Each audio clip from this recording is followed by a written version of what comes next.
to hell. We're commonwealth for common people. Through community, Mike Martin's you and me. Throw our enemies through knowledge to rebel. Common people, commonwealth for common people. Commonwealth for common people. Commonwealth for common people. Talking mountains rose in the distance when we were expecting white and pearly gates. With Mike, we tell our stories, share our trades, and housing, and stocks, and all the things that we all make. Through his show we crescendo symphonies instead of war and wave. Common people, commonwealth, common people, commonwealth, common people,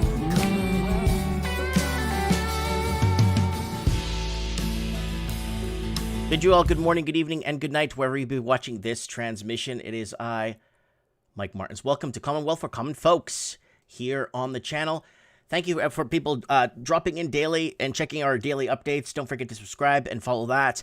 So anyways, this channel disclaimer before we kick off. We do not offer investment advice or medical advice. We are opinion driven and we don't know anything and we can't even read. Due to the poor quality of this video should not be viewed by anyone ever. There's our disclaimer. You've heard it and it's should be in the description too. Hope everyone's doing okay out there. I want to thank everybody for sending me all the birthday wishes. Yes. I am a 43-year-old man today. I don't know why anyone celebrates their birthday after a certain time. I think you should when you reach a certain time in life, you ignore it and pretend it's not even happening, right? And only check on your birthday once every couple of years just to see. Dallas is a city in desperate need of affordable affordable I don't know housing why that's we're built in hearing noise neighborhoods where here. crime is low and good jobs are available. Oh yeah, good job. You Last see what's week, the happening, Dallas eh? City Council approved plans to build Cypress Creek at Forest Lane. Low-income apartments near All right, the let me corner just of find where Forest and this Central, is coming a from. location of Scene rank. relatively low crime. Wow. Okay, These there it highlighted is. slivers and shapes. I don't know why, but that's ABC News or something that's going on its own behind the scenes. No worries. So we got a great show lined up for you guys, from housing to employment to unemployment, underemployment, all kinds of stuff happening across the Commonwealth. And Amerifornia's coming. And I've been preaching on Amerifornia for a long time. Amerifornia is on its way. And guys, I'm sorry that you got to, hear it from me on this channel. But for those that heard about Amerifornia on here, know what's going on. So thanks for the birthday wishes, guys. So we got Devin in the house. We got Slocks123 in the house. We got Low Roller Scratcher in the house. Belinda Lee Mercer in the house. Mitch Madden. Mitch Madden's already saying that double-digit inflation has left the launch pad. Yeah. Canadafornia. It's California. California is already in Canada long time ago. So anyways, let's go to a quick... I got a channel plug and a half for you guys. It's a really good channel plug, and I want to thank... lot of support to the channel. Lots of support to the channel. So I would like to thank... Let's go to here. A lot of thanks going out today for a lot of people out there that have... a lot of people have been sending stuff to the channel. So let me get this for you guys so you guys could actually see it better here. I don't know why that thing is stretched out to Thy Kingdom Come here. But it is. But I'm fixing that. All right, here we go, guys. Don't forget to subscribe to the channel. Don't forget to set your reminders for this week's upcoming Mike in the Night. So it's going to be a good Mike in the Night, as usual, with Collins. And hopefully we can get a guest to come on the show. Also, guys, don't forget to follow me on Instagram if you guys want to send me show tips. And Teespring and musicbyralphie.co.New Zealand. He's almost at 400 subs. Let's get him over that. Now, I want to send a special thanks to Alaska Prepper. Now, Alaska Prepper asked for my address, and he sent me a mug. Here it is from Alaska Prepper. It's printed, not minted. And Alaska Prepper, buy physical, break the banks. From Alaska Prepper, sent me this to my home. Thank you very much, Alaska Prepper. Rudy, my man, I'm trying to give him a call here. He's not picking up his phone. So I'm trying to give him a call and see if I can get a hold of him to thank him very much for that. Okay, what else we got going on? I want to thank also, another channel plug here. Well, we got lots. Today is a very fun-filled day today. Yeah, there's the channel thank you for all the birthday wishes now. Peter Leeds, the king of simply getting more, of getting more in life, or get more out of your life. Upthinking. I read 3/4 of it. I want to thank Peter Leeds for sending this book out, autographed from Peter Leeds himself, his book here. And I got 3 copies that we're going to be giving away on a future show when we get Peter Leeds on the show. Maybe he come on Commonwealth for common folks, talking about common and just go over some of the basics. Maybe sometimes it's good to go back to basics to kind of maybe regroup and kind of look at different angles, because things aren't working by the book. Now, Upthinking, I've read 3/4 of it. I'm going to read the rest of it the next day or two. So I'm going to keep you guys updated on that. I want to thank Peter Leeds. So here's his channel right here, Peter Leeds. Don't forget to subscribe. I'll put a link in the thing in the chat there to Peter Leeds. There he is right there, guys. Check him out. Okay, so, and Art by Dano, not your typical the art, artbydano.net. Thank you so much, Dano. All right, that's the old Mike in the Night. I forgot to change that, guys. I'm so sorry. That was from Mike in the Night. I'm so sorry for not changing that background. I should have, would, could have, but I forgot. I'm really sorry. Very busy, very, very busy. All right, let's change the background there. Sorry about that, guys. Didn't mean to shock anybody there when they saw that mic, and there it goes. Here we go. Okay, back to normal. There we are. Okay, here we go. Okay, I hope everyone's having a great week. We got a lot of articles we need to go through. There's a lot happening right now across the Commonwealth. And we got, Mr. Wright says, poor Mitch, chicken went up. Happy birthday, Mike from Nitin. Thank you so much. Mitch Madden, yesterday I noticed the chicken I have been buying for years, a 10% increase just yesterday. The frozen pizza I occasionally buy increased by 20%. And Oregon DMV, Department of Motor Vehicles, fees are up 27%. So the cost of living is getting out of control. America's going to be in for a rude awakening once they realize what is happening with Amerifornia. Yeah, don't boo me, man. I'm just telling you what's happening. Amerifornia is on its way. You think I'm joking? I've never been so right about anything in my entire life. And again, since the new president-elect came into the United States, the new president-elect made his way onto the podium there. And now you're going to see Amerifornia full blast. America's, again, 4 years, 5 years behind of where Canada is for the cost, like pricing and stuff, and Australia and all these other countries. So with Amerifornia on its way, it's going to be very interesting to see what Americans do about it. Canadians did diddly squat. More and more Canadians are being forced into homelessness. More and more Canadians can't even afford to rub 2 nickels together. And most people that are staying afloat are using the equity in their homes and using their homes as ATM machines. But people are saying, Mike, a lot of people are like that in California and stuff. Yeah, but a lot of people are holding on to $1 million plus, $800,000 million plus mortgage. Right, where people in Alabama have a $160,000 mortgage. Big difference. Once Amerifornia hits and the wave hits, you're going to see what I'm talking about. Like my dad used to say, just pretend I told you nothing. And in Portuguese, it says, faz conta que não disse nada. Just pretend I said nothing. That's what my dad used to say to me all the time. Faz conta que não disse nada. I didn't say nothing to you. Don't worry about it. Don't worry about it. Forget about it. But anyways, DMV wants $90 to give me an ID that I already have, says Mr. Wright. Yeah, Mr. Wright's not too happy right now. Not too happy in the comments with the cost of living going up, but the standard of living is going down. So you got the cost going up and the standard going down.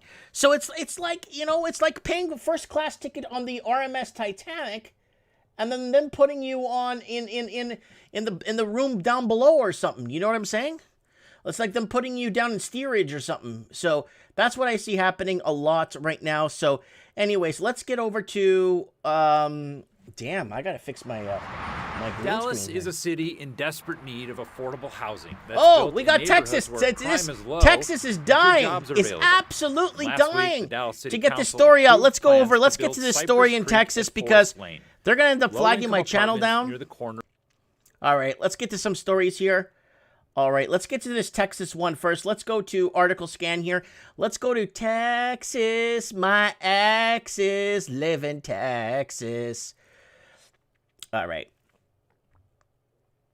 Let's go to this Texas story. Where is it? Let me find it here so I could get out of my hair here. Here it is. All right, let's do our Texas story first.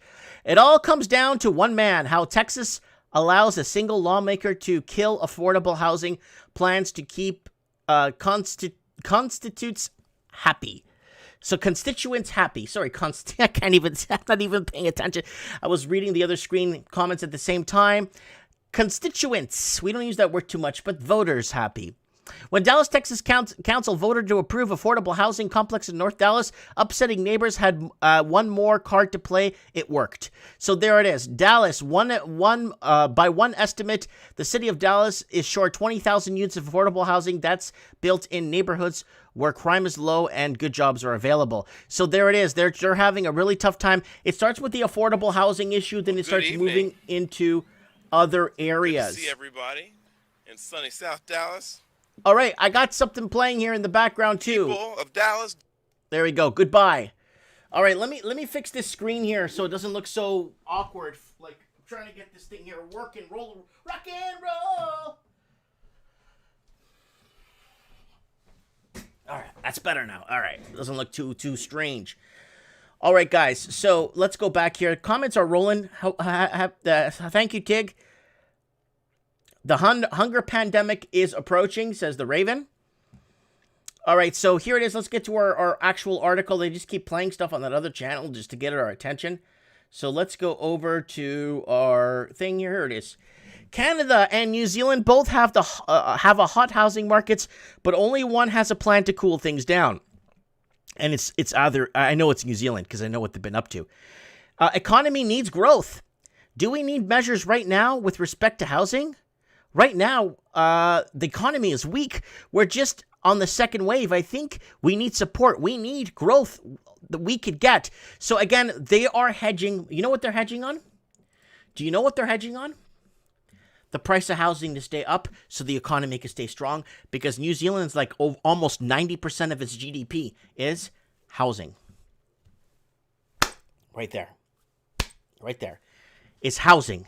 So now they want people to continue being bought out of their own markets, and they want the Mickey Mousing to continue where their locals are being bought out of their own markets. So here it is. Look. It says it right here in English. Look. Do we need measures right now with respect to housing? You needed measures for the last 10 years, I say. The last 10 years, not the last 10 minutes. The last 10 years. Because people have been bought out of their own markets for a decade now. I have people who are 17 years old that are watching my channel 10 years ago and making fun of me. Oh, look at this idiot thinks housing is going to keep going up forever. Oh, this idiot thinks a correction's not going to happen. It's been 10 years. These people are 27 now. And a guy emailed me and said, I was 17 when I saw your first video. I thought you were the biggest idiot on YouTube. And now I'm 27.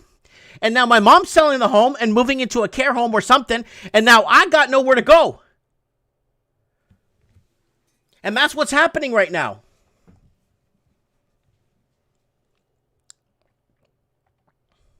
So there it is. Measures are needed right now to put some sort of it's not within line. Wages need to be in line. Wages need to drive housing markets, not foreign investing.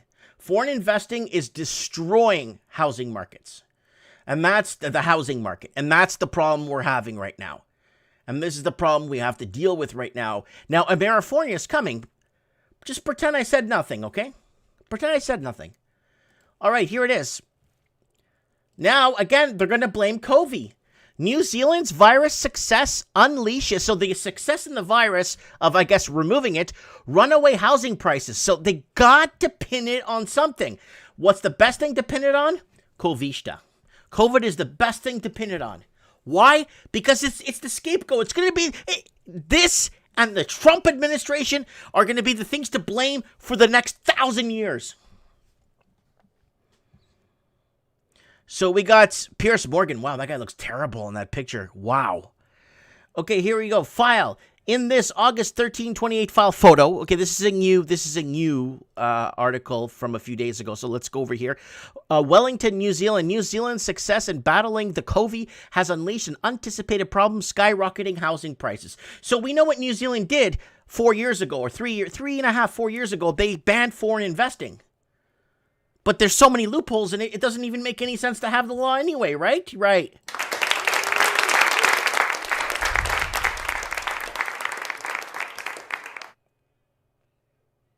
So, political foolishness is saying housing is a head fake. Flooding the market with foreign buyers is killing the economy. It's destroyed. It's destroyed the fabric of what it means to be Canadian. Now it's all about money.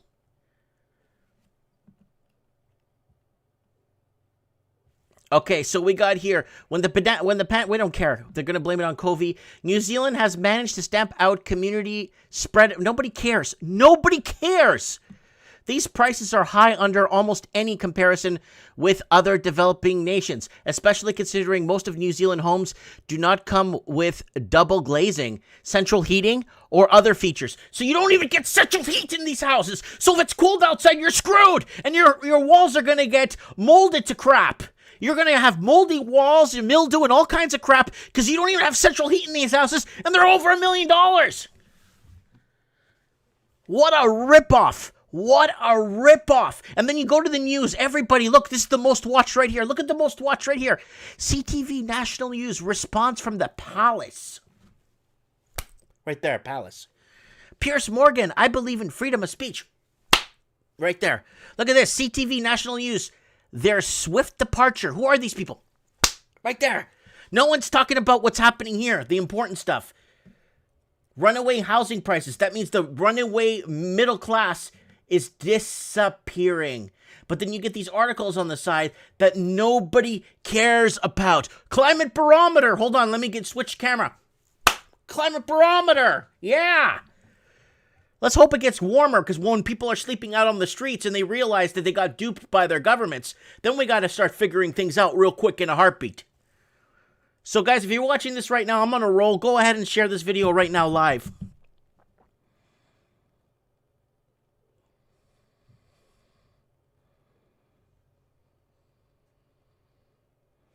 All right, let's keep going here.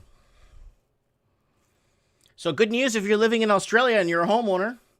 Provided you don't have a mortgage and you don't have a looming debt and credit card and revolving debt and student loans and all kinds of crap that you bought on credits. 1.06 million. Sydney house prices hit new record high. Here it is, guys.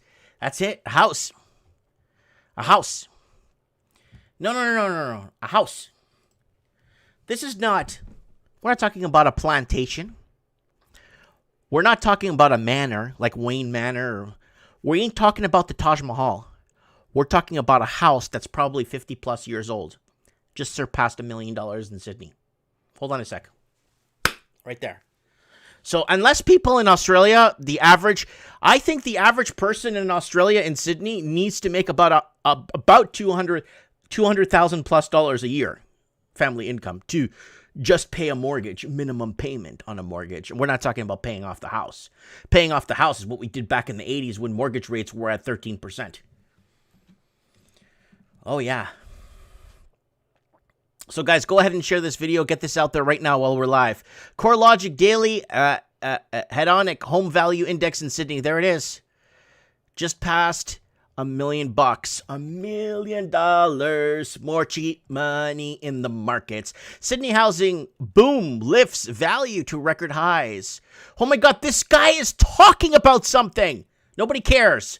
The fresh record high is great for new Sydney homeowners, but highlights the challenge for non-home owners looking to participate in the housing market. Again, let's go back to basics here. Again, people that were 10 years old 10 years ago are 20 now.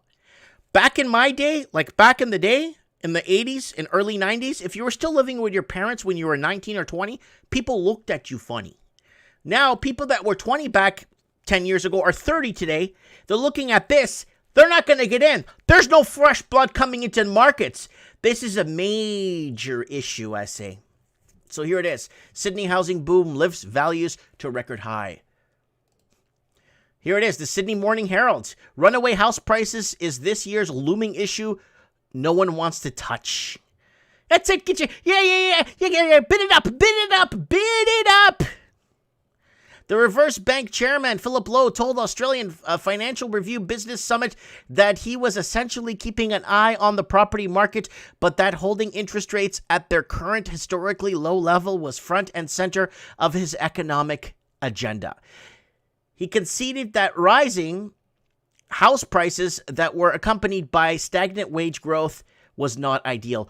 Oh, you don't think so? You don't think that wages for the last 30 years haven't kept up with the price of housing, and now you think this is an issue? Hold on, watch this. Right there. Another one. I should get my fart meter in here. I should get some farting going on here.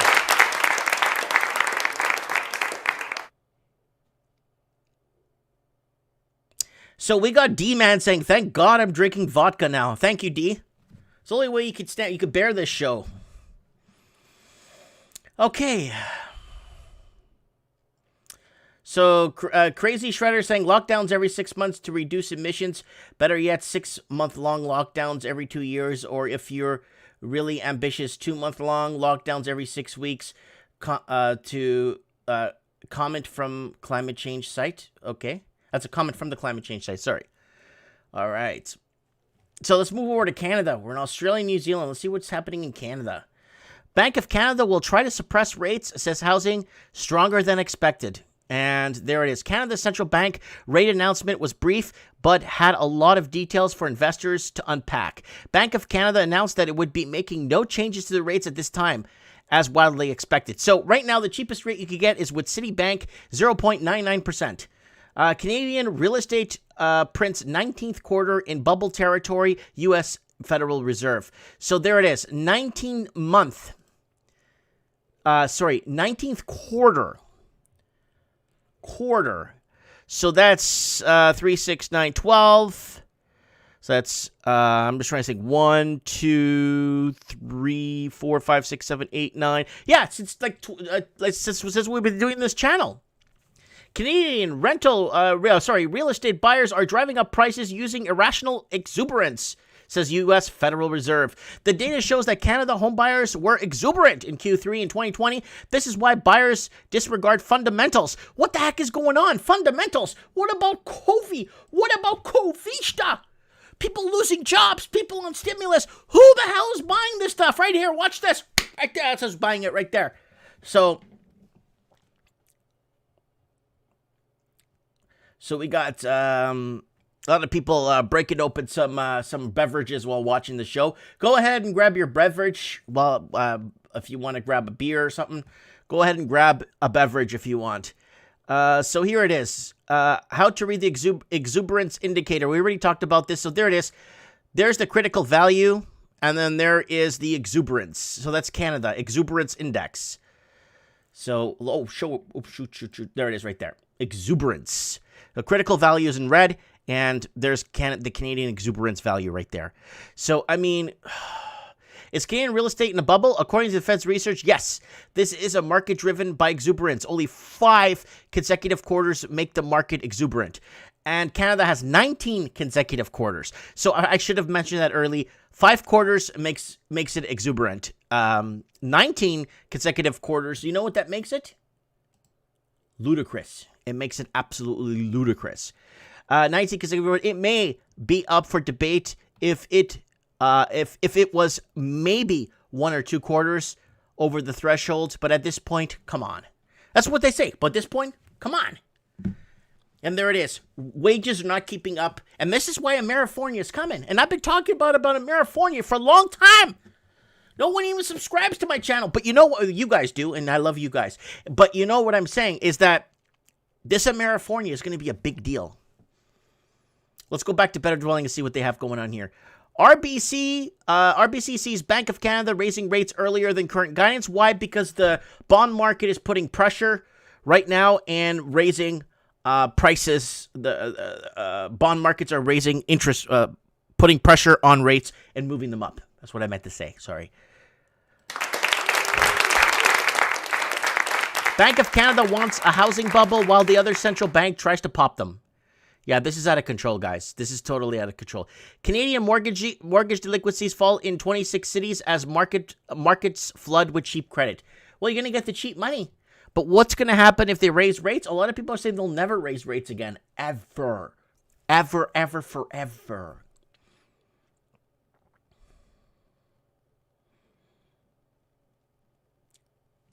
All right, let's keep going here. Even foreign real estate buyers are dumping Vancouver for the suburbs. This is a big problem because right now the price of housing in my area, I bought my house for $260. You can watch a video on my or $290 or $280 on my channel. I give you a tour of my house like 3 times. Some updates I've done on it, cleaning it, throwing out garbage. I paid under $300 for my house. And I got an assessment. They say it's worth $533 in a matter of a couple of years. And I did, I don't. People say, oh, you should be happy. I'm like, no! I bought a house to raise a family, not to make money. Because that's what housing is for.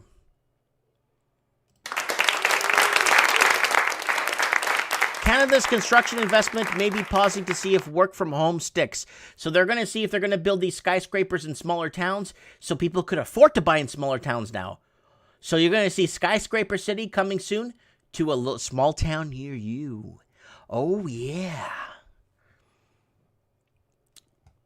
All right, let's move on. Here it is, guys. There's the article of the day. This is the main article. Texas is the future if only it doesn't become California. Amerifornia is coming to town. People are flocking to Lone Star State, lured by ample land, big, diverse cities, and growing economy to keep thriving. A new paradigmatism is needed. More Americans are realizing that Texas is the future with the vast land area, thriving cities, and ample resources, cosmopolitan diversity. The Lone Star State is attracting inflows of population from all over the country, and the news media seems to recognize the state's importance, but it's going to fulfill its promise. Texas will have to make some changes. Okay, Amerifornia. So what's Amerifornia? Well, it's basically every affordable city in America will turn into California, basically. And that what's going to happen is you're going to have high unemployment. Real estate will be untouchable by the middle class, unless they're already in real estate. A couple of generations will be completely bought out of their own markets as they're born and raised.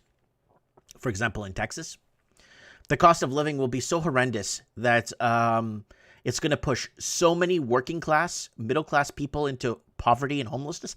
And it's going to push, listen to me, people with college degrees into poverty and homelessness.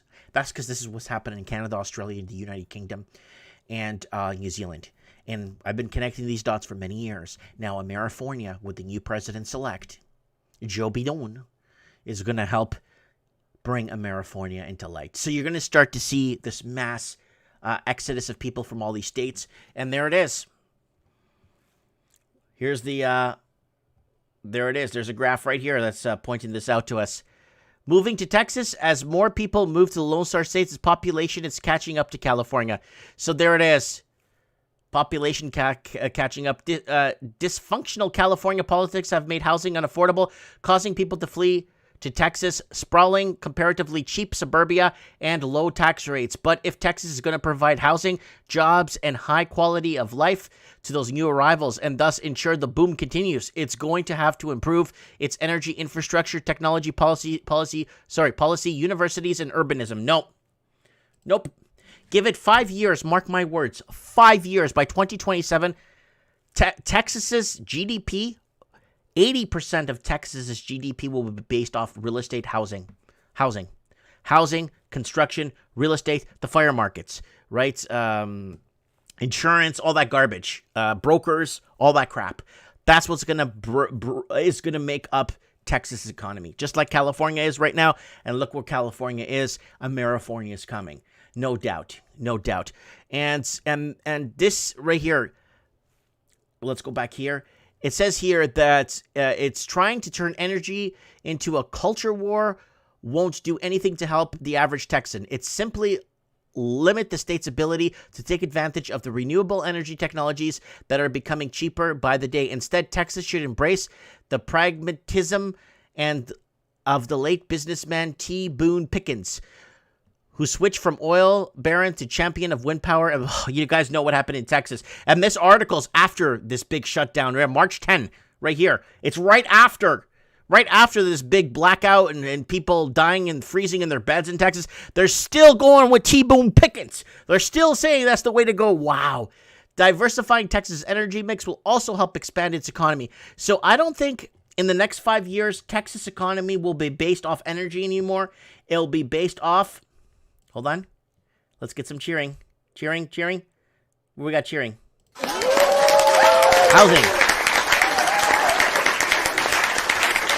Housing.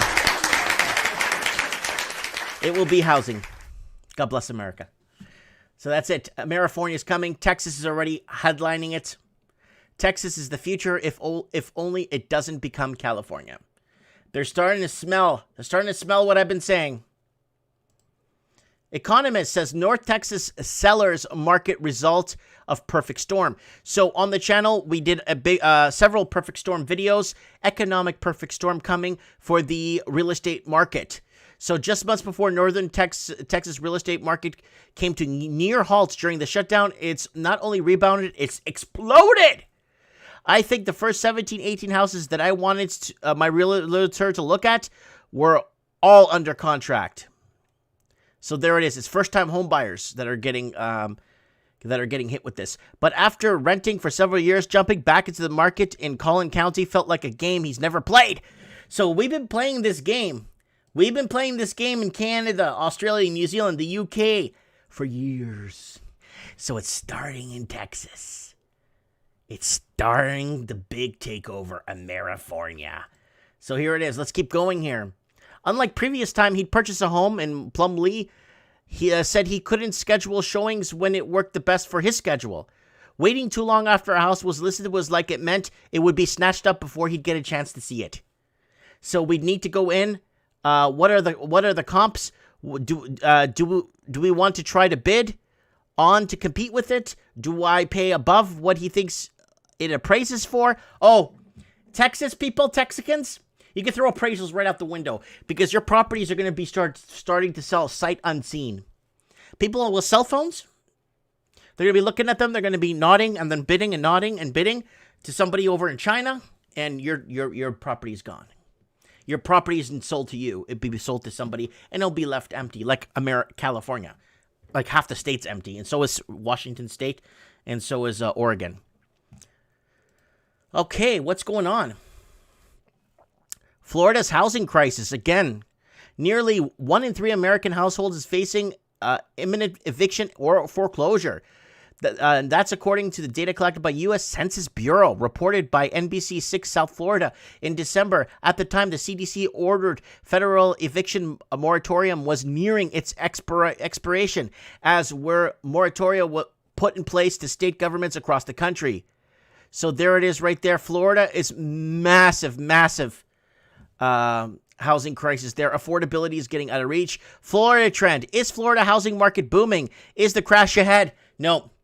If they're following the same playbook like Canada and all the other English-speaking liberal-speaking countries out there right now that America now is run by a liberal representative, and that's it. There's no crash ahead. They're going to keep this going for as long as they could humanly possibly can. They could let this go for years. So let's move on. So this is sent to me from someone in North Carolina that watches the show. Rally leaders creating injustice in housing market, Wake Coalition. So again, we have tax dollars to ensure that people have a sustainable place to live. So they're talking about affordable housing, and and more units need to be built in North Carolina because more people are leaving the more expensive states and moving south. And affordable to who? Desperate promise. Residents weary of rally solving housing crisis. So for people living in South Carolina, Let's see if this comes up. Vancouver now considers. Okay, this is the one here. So for a 1-bedroom, if you're living in Canada, City of Vancouver now deems $2,056 rent for a 1-bedroom of a unit affordable.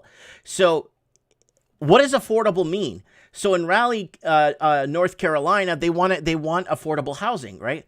But is it affordable like Vancouver, where $2,056 for 1 bedroom? Here, let's see. Let me see if I can find the one where it's like $4,000 for here. Okay, so that's a tax hike to help affordable housing. So they're gonna raise taxes on other people. I want to see if I could find that $3,400. If it's here, I think it's $3,600, $3,700. No, I can't find that other one. Damn. There's one that basically talks about now living in Vancouver, affordable housing is $3,400 a month for affordable housing for people that are in affordable housing level. House prices tipped to rise by twice as much as Yorkshire as in London. So again, Yorkshire, this is in England. What's happening? Well, prices are going. Savills say outlook for UK housing market is improving, with Yorkshire set for 28% gain in 5 years. Guys, wages are not going up that much in 5 years. So what are they like clapping? What's all this? Property prices in Yorkshire and Northwest could rise almost 30% over the next 5 years, more than double the rate of the growth in London, a leading property firm has predicted. Researchers at Savills has expected home prices to remain flat across in 2021 across the UK, but measures to support the market. So a lot of people are moving out of London into other boroughs, and they're pushing up the pricing. And human waste could be used to heat new homes in London. So here it goes. They're going to start using poo to warm you up. Anyways, all right, let's get into the markets.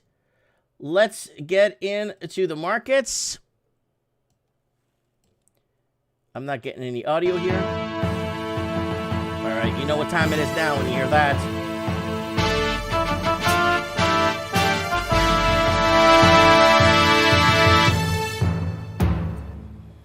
All right, guys, we're going to go into markets.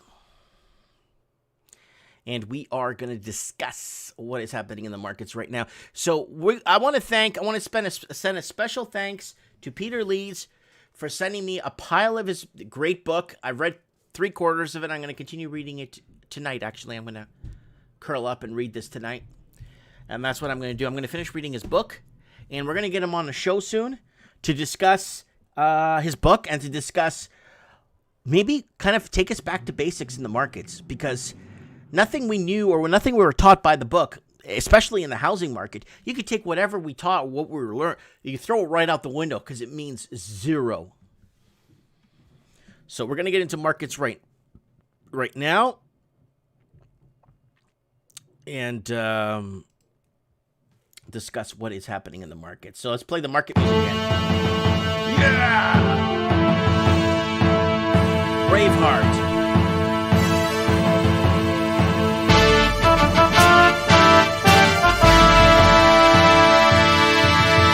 All right, you're tuned into Commonwealth for Common Folks. Thanks for joining me, guys. All right, coming on our next part of the show, I want to try and call an Alaskan prepper to see if he picks up. I want to thank him for this mug he sent me. Beautiful mug. I'm going to be using it on a regular basis, to be honest with you. Come on, Alaska prepper, pick up. Where are you? All right, he's not picking up. No biggie. I'll call him on his phone later. Okay, so what do we got going on? Lots going on.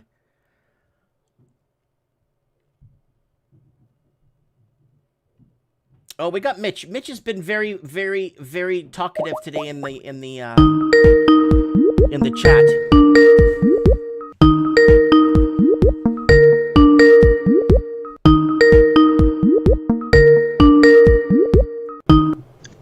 Mike, have you made the wrong call? This is Mitch. Yeah, no, I'm actually calling you because you've been very active in the comments tonight. Oh yeah, this continuation with all the stuff that's been going on in the world is just driving me crazy. I tried to check on Greg Hunter, USAWatchdog.com. You know, Greg Hunter, he used to work for CNN and one of the other big networks. I mean, he's a really good guy. He's a good Christian. He lives in Missouri, and he has some really interesting guests on there. A few kooks that don't do much for me, but he has some really good, well-qualified guests on there, and he vets everybody, and he has a list of questions, and he goes through it very methodically, you know, with his experience, and I really enjoy watching him. Usually he has a Friday night weekend close, and I don't care too much about that, but his Sunday and Wednesday special guests are what I like to watch. Anyway, it's really frustrating to have people that you really look forward to, watching on YouTube or whatever, and them be deplatformed and canceled out and just disappearing. And now I was able to go to his website and continue to watch him. And then now last night I tried to get on, and it says this website has some kind of a problem. And, yeah, what they're doing is now they're going after the server host, the people hosting the server space or the cloud space. They're taking them down too. Oh boy. I wanted to mention last time that I talked to you, you had God Rules on there, and I was only on for a few minutes when I was talking about inflation, but I had made an error, or I didn't make myself clear as far as the premiums on silver. I indicated that all silver was like $10, over spot, and that wasn't true. Mm-hmm. Anyway, just wanted to clarify, the 1 ounce of 3.9 or 4.9 fine silver is running between $5 and about $9 spot, depending on whether you get generic or the less desirable sovereigns. And I think that a person that's interested in silver or gold should try to find a local coin shop that has a good reputation, and a lot of them don't. And conditions are constantly changing. There's so many factors in dealing with a local coin shop. I have dealt with some, bigger purchases in the past from local coin shops, and I just about a month ago I bought just a couple of tubes of silver from a local guy. He went to a coin shop and he paid $4 over spot before this big rise in premiums. He paid $4 over spot, and then he tried to sell them right back to the coin dealer. And the coin dealer offered him $1 under spot. And so he sold them to me for $1 under spot rather than to let the coin dealer take advantage of him. Yeah. But anyway, I think it's a good idea if you can find a local coin shop who is honest, who's trying to make a living, not make a killing, and does not take advantage of you. And most of the guys like to deal with the stuff that moves real fast, most of the dealers. But I noticed one guy, I don't remember what state, it might have been Alaska. He actually prefers to deal with generic silver. He doesn't even like the sovereigns and the higher premium stuff. And his buy and sell spread is like a dollar. I mean, it's so close. If you buy from him and want to sell it right back to him the same day, you only lose $1 an ounce, which is really that's an honest guy. But anyway, I thought that was worth mentioning. That if you are interested in buying, it's really a good idea to deal with a local guy, because I'm watching these different vloggers around the nation of America in different states and dealing with different coin shops, and the guys that are finding honest people to deal with are doing quite well, and actually better than all of the online dealers. They're actually doing better, but there's a lot of them that gouge you too, and then they don't want to give you anything. It depends on. There's so many factors when you're buying and selling precious metal. There's so many factors with a coin shop. The best thing to do if you want to sell is if you have a coin dealer that is really credible and you've dealt with them and you trust them, is just contact them and say, look, I've got this I want to sell, and if you'll give me this over spot or whatever for this premium, and you get somebody that walks in the store, give me a call and I'll run it down to you. And that way he doesn't have to hedge. what they hate to do is pay top dollar for something they're going to have to put in their safe and hope a buyer comes in. If they already have a buyer and they know what they're going to make, and they know you've got the inventory and they don't, they will work with you. But anyway, getting back to this inflation, which has been in the comment sections quite heavily, I think that's a more interesting and topic to talk about, inflation. What are you seeing up there in Canada? What are you hearing about Australia and New Zealand and the UK about inflation on the whole? I can't find anything that has dropped. Well, you're not going to find anything because they're going to keep this inflation thing really, really tight-lipped. Really tight-lipped. I have a friend that works as a I can't mention him because he actually does he's a contract reporter for money and finance for one of the bigger I guess news papers or news magazines out there, and he contracts different stories to different, whoever wants to buy them or thinks they're good. He's been asked specifically to stay away from talking about inflation. Really? He told me, he was like, I can't even talk about inflation. It's like, he even showed me, he told me though, yeah, one of the employers, I wrote a good piece on inflation, how to hedge against inflation, what to look out for, signs of inflation creeping up, how America, he's wrote several articles and they won't touch them. Back in the 70s when we had double-digit inflation, I remember clearly exactly what the conditions were. That's when I bought my first house. I was in the AFL-CIO in the union, and we were out on strike. We were offered a 2-year contract at 10% and 9% for 2 years, and we went out on strike because 10% for 2 years in a row. That's roughly 20% increase over 2 years. We rejected that and went out on strike. In those days there was a lot more unions. Unions were bigger and there was more of them in America. Right. But we were everybody was going out on strike. Everybody was protesting for higher wages, and everybody was panicking. All the people on social insecurity, or my grandmother had just retired and she was panicking because she had a fixed income and her Social Security wasn't going up much. Just a small fraction of what the prices of everything was, her cost of living. And but I see it in spades this time. I mean, the conditions are much different now. And we've never had this kind of debt before. And by the way, Martin Armstrong, I believe it was the other day, I watched a blog of his, and I believe he said revolutions are not caused by massive debt. They're caused by taxes.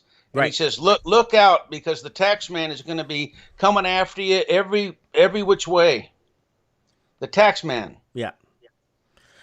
On top of everything, like I said in the comments more than once, I buy these Seneca, they're Canadian cigarettes, and I was paying $4.09 US a pack last year. And the first of this year, they went up $2 in taxes per pack for the state of Oregon. And the smoke shop said that the supplier was also going to increase their fees on top. So the smokes were going up double.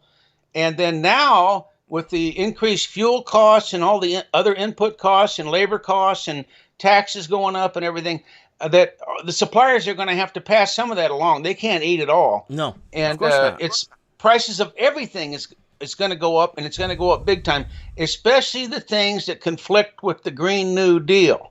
Like beef. Beef eat a lot of grain, right?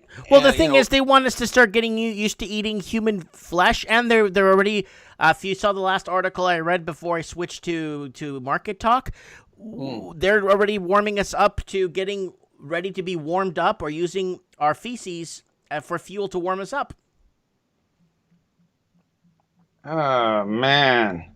I had a union rep when I was in the AFL-CIO, and she used to say, well, if you just want to roll over and get screwed comfortably, and that's what the mask deal is part of the submission kind of a thing, as far as I can tell.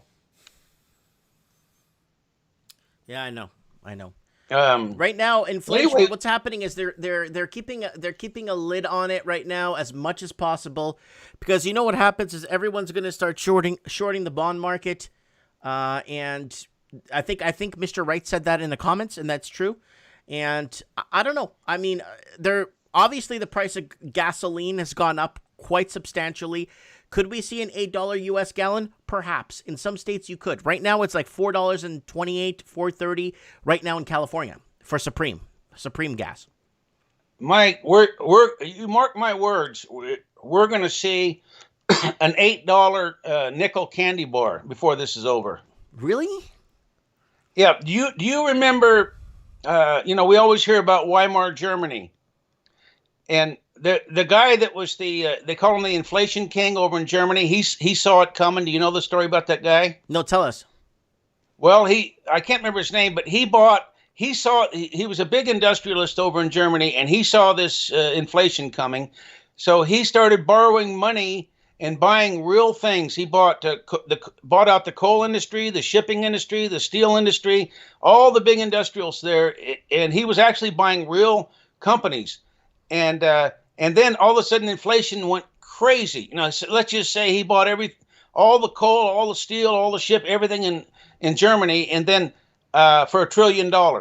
And then after a year, $1 trillion couldn't even buy you a pack of cigarettes, and then he paid off all his debts. Yeah, because he paid with a pack of money. Cigarettes. Yeah, with a pack of cigarettes, and then he owned everything.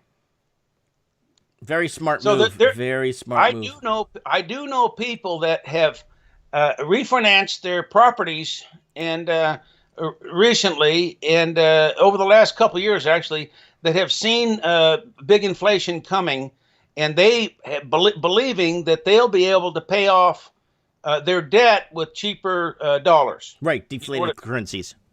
But for me, that strategy makes me a little bit concerned, and I would want to get out of debt regardless. I just don't like to play the game, but that's partially because I'm risk adverse. At my age, I don't want to deal with any more risk. If you were younger and super energetic and had a lot of irons in the fire and had a lot of side hustles and a lot of things going on, and you had a good income source and you felt secure and you had plenty of your net worth was pretty high, it's a good thing to gamble. I mean, maybe you make a mistake, but you can easily recover, lick your wounds, and move on. Mm-hmm. But as you get older, or if you've got a family and everything, I would rather just pay off my debt and bury what I have, and just forget about it. Mm-hmm. Mm-hmm. Good follow-up comments there to the What do you think about cryptos, Mike? What? I'm not really a crypto guy. I used to mine Bitcoin when I had my little cafe computer shop in downtown Vancouver. I had like 16 computers, and I leave them mining overnight. I think I don't know how many cryptos I had at one point, and then I sold them when they doubled in price. I never really I was more into companies, like oil companies, natural gas, some gold mines, the odd electronics, the odd this, the odd pharma, things like that. Space design, space stuff. I was never into the whole crypto thing. I never was. Yeah, I just can't get it through my head that something that there will never be a crypto bond. You can't. It doesn't produce anything. It's what I see the value in a crypto is something that you can move money across the border without the government grabbing you and throwing you in the clink. Mm-hmm. That's about the only value, and the fact that it's been good for gamblers recently. Mm-hmm. But I just don't see. I watch vlogs on positives and negatives and people that are in the middle.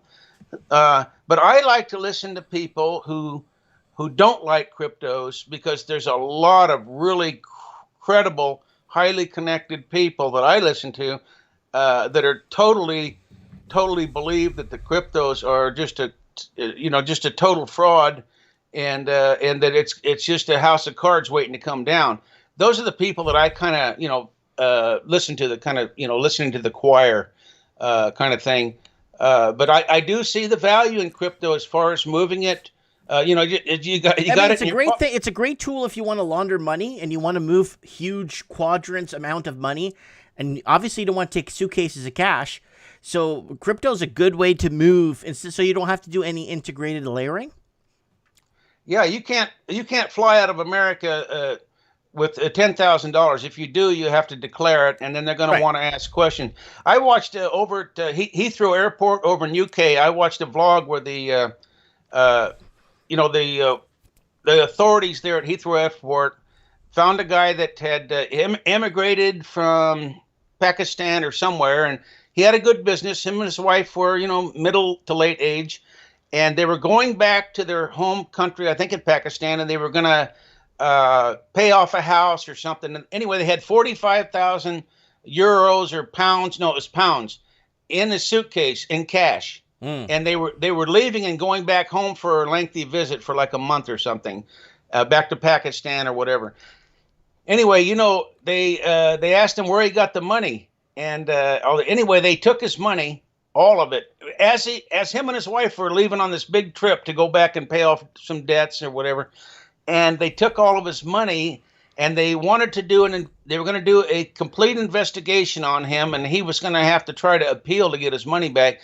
They wanted to see if he was collecting any welfare or anything like that, which I understand. The taxpayer should not have to pay for welfare for people that have that much lucrative income under the table, But anyway, what I'm saying is don't try to leave the country with cash, but you can leave the country with your crypto in your wallet, and they don't know. However, there's going to come a time when the hammer is going to come down on cryptos.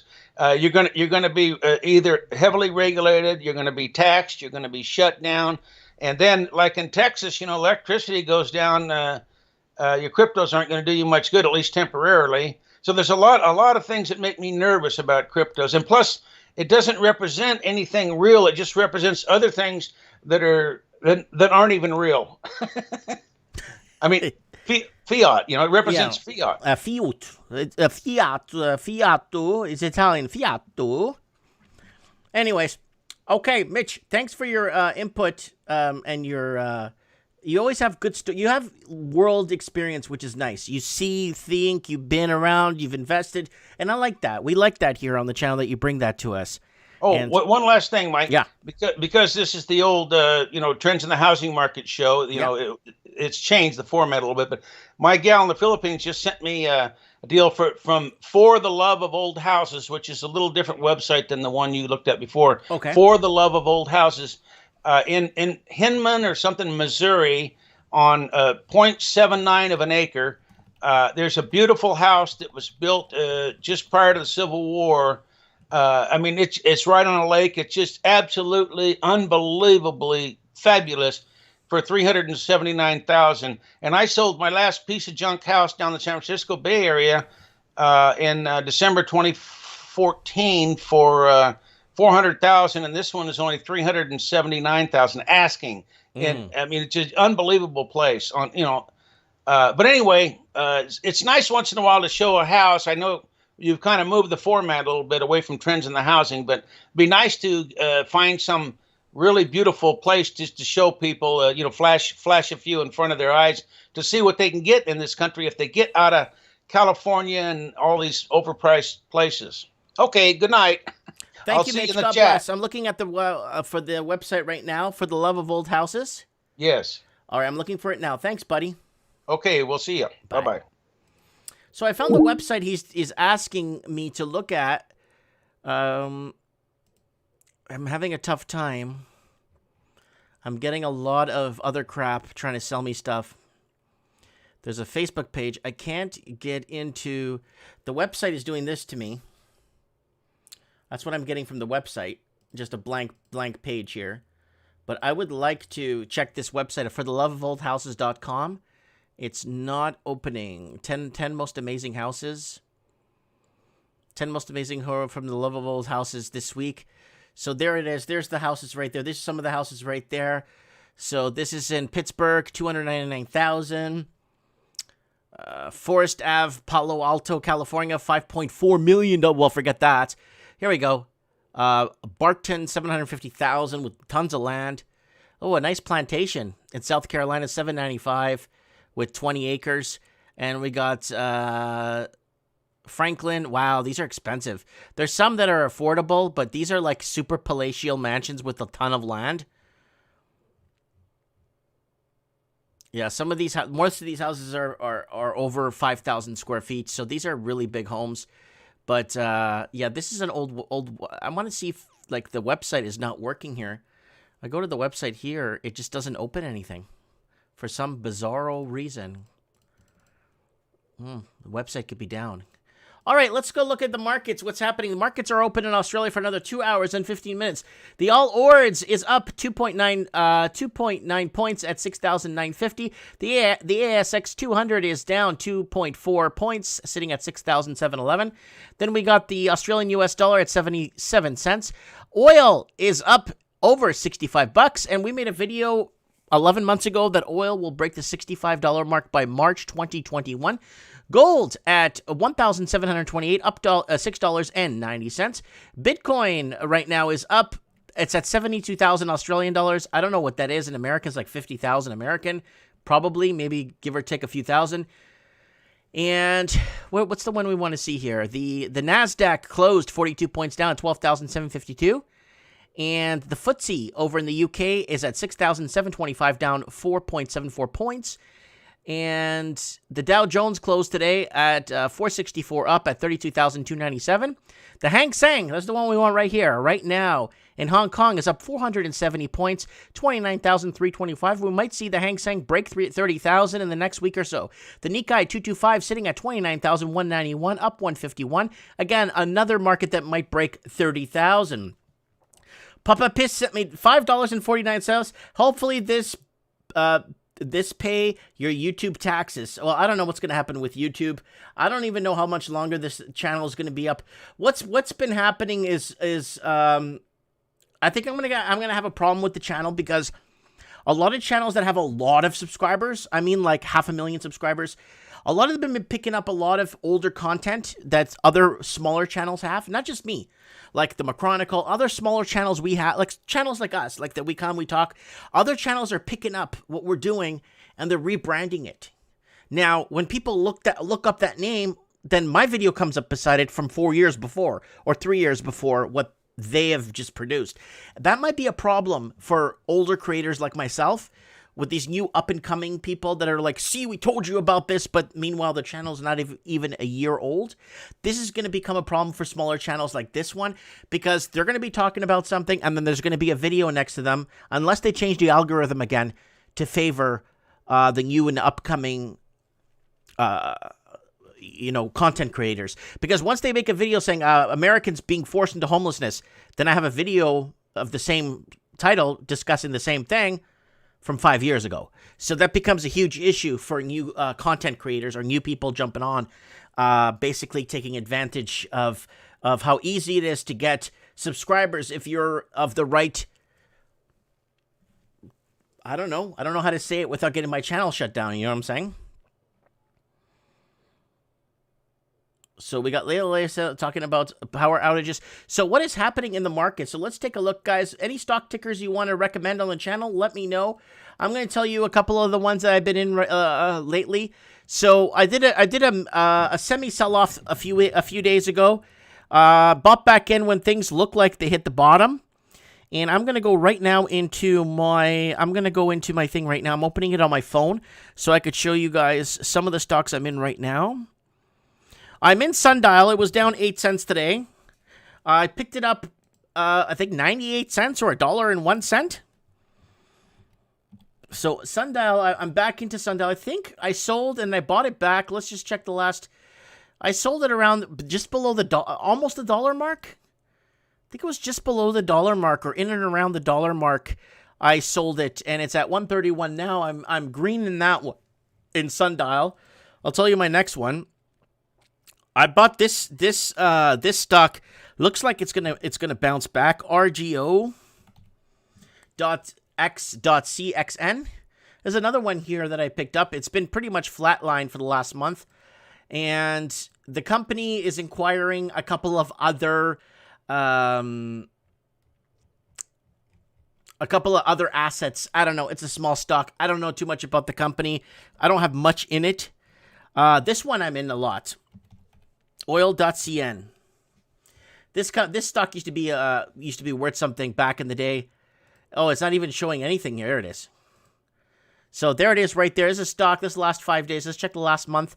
So this is oil.cn. I think I started picking this stock up when it was, I'm kind of guessing here, at about 3 cents. Let me see if I could get the last. Yeah, picked it up around 3.5, 4 cents. It's at 11 cents now. That's another one here. It's oil.cn. Okay, and another one I'm in, I'm going to tell you right now, is Code.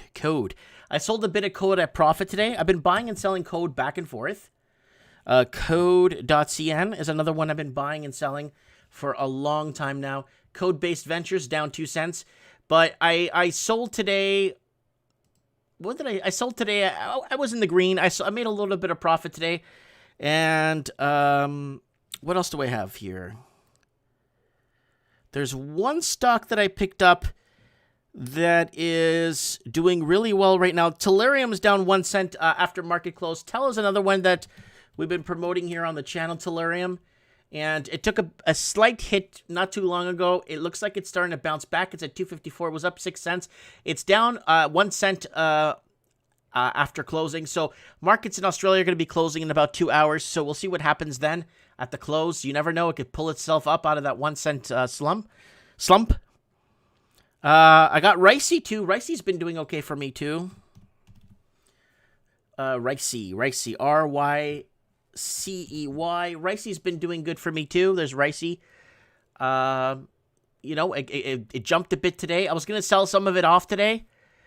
I should have sold a bit of it off today, but I didn't. I kind of held. So, I don't know. We'll see what happens tomorrow. So, we'll see what happens with that one tomorrow. What else do I got here? Just trying to see. There's one stock I have here that I don't have on my watch list. And I really, really recommend you guys take a look at it and research it. It is, let me tell you here what I bought recently, and I bought some more today because it went down. So I'm just gonna log into my my actual investment account here, and I'm gonna give you guys the ticker that I bought today. I've been buying into this. I've already bought into this stock 2 times. I have some sort of. I do have come on, all these notices. I do have confidence in this company. It is ASMB. Assembly Biosciences Inc. I do own this stock. I picked it up really cheap, like really cheap. I think I picked it up before the 5-day, way before the 5-day, around 4 and change, maybe 4.25, maybe 4.30. It's at 4.90. It is down over with the close here, so it is down after markets, but that's okay. And Assembly Biosciences. Now look at the last year. Look at that. Parties right here. Parties right there. And then boom, you hit November 2nd, 2020. And the stock takes a dive right there. Another company that I'm in. Okay, guys, I'm gonna let you guys into my little secret company. I got a little secret company that is very affordable to buy. Remember, guys, do not take any stock tips from me. Do not listen to me. Pretend I don't even exist. I do not give financial advice, and due to the poor quality of this video should not be viewed by anyone ever. Now, here it is, guys. This is my key company. Are you ready to see my keys? I'm going to show you my keys into the company that I've been investing in quite a bit. And the company makes money right here. Ultra Energy, ATU.V. There it is right there. This is a stock that I've picked up think I picked it up in, before January. I picked it up way before. I picked it up when it was just around the 10 cent. Let's go to the year. I picked it up around the 10, 11 cent mark. September, October of last year. Because I knew energy was going to make a comeback. Let's look at the last month. Not too much, but you got a little bit of an uptick here. And here's the deal.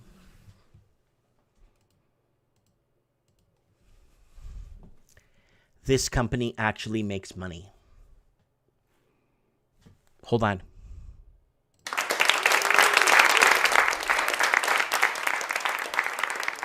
This company actually makes money. I got on the ground with this company at, I think, 9 or 10, 11 cents. And right now, I'm very happy to say that this company actually makes money. I kind of wanted to put that out there again to let you guys know. Altura Energy Inc., ATU.V, is one company. Look into it. How does Altura Energy, a CVU, ATU, CEO salary compared to its peers? Man who bought net. Okay, nobody cares. A rising share price has us looking closely at Altura Energy Inc. These holding Altura Energy shares must be pleased that the share price has rebounded 50% in the last 30 days. Guys, if anything energy goes up, what did they say here? Did they say it's a hold? It's almost a hold buy. So it's on the hold buy pattern right now. It's not underperforming, but it's under a hold buy pattern. And it's based out of Alberta. Altura Energy Inc. operates as an oil and gas exploration production company in central Alberta. It holds interests in Ludic, Woodbine, and Entice area located in Alberta. As of December 31st, 2019, it operated 22 producing and 34 non-producing oil wells. The company was formerly known as Northern Spirit Resources, Inc. and changed its name to Altura Energy, Inc. in October 2015. Altura Energy, Inc. is headquartered in Calgary, Canada. This company actually makes money. It makes money. So the company actually makes money. And that's what we want to look for here.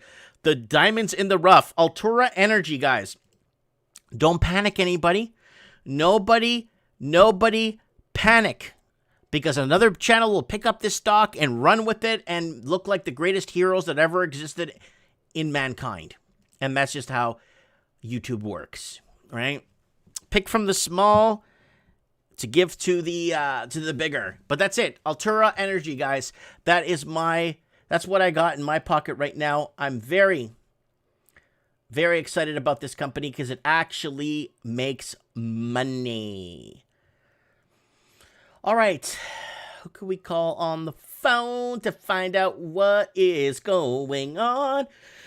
Anybody out there who wants to come on to housing trends? And not trends. It's not trends. It's Commonwealth for common folks.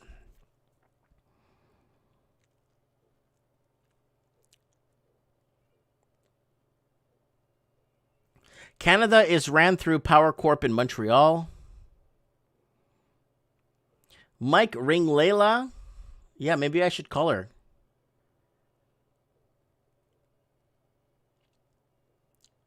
They're different. You've got to believe the unicorns believe in right. Of course, they're different. Are Canadians getting $2,000 per dependent, or is this only for unemployed? I don't know. I haven't applied for any of that stuff, so I don't know what people are getting because I don't know. Remember, money is not made, it is redistributed. That's right. But if you want to redistribute some money, take a look at this stock on your own. It's Altura Energy Inc., ATU.V. I'm telling you, this company actually makes money. It actually turns a profit. So this is definitely AI's calling. Yeah, man, what's going on, man? It's about time you call me. Hey, yo. Yeah, you got me all excited now. Yo, ATU.V. I think I told you about Altura Energy Company last time you called me 2 weeks ago.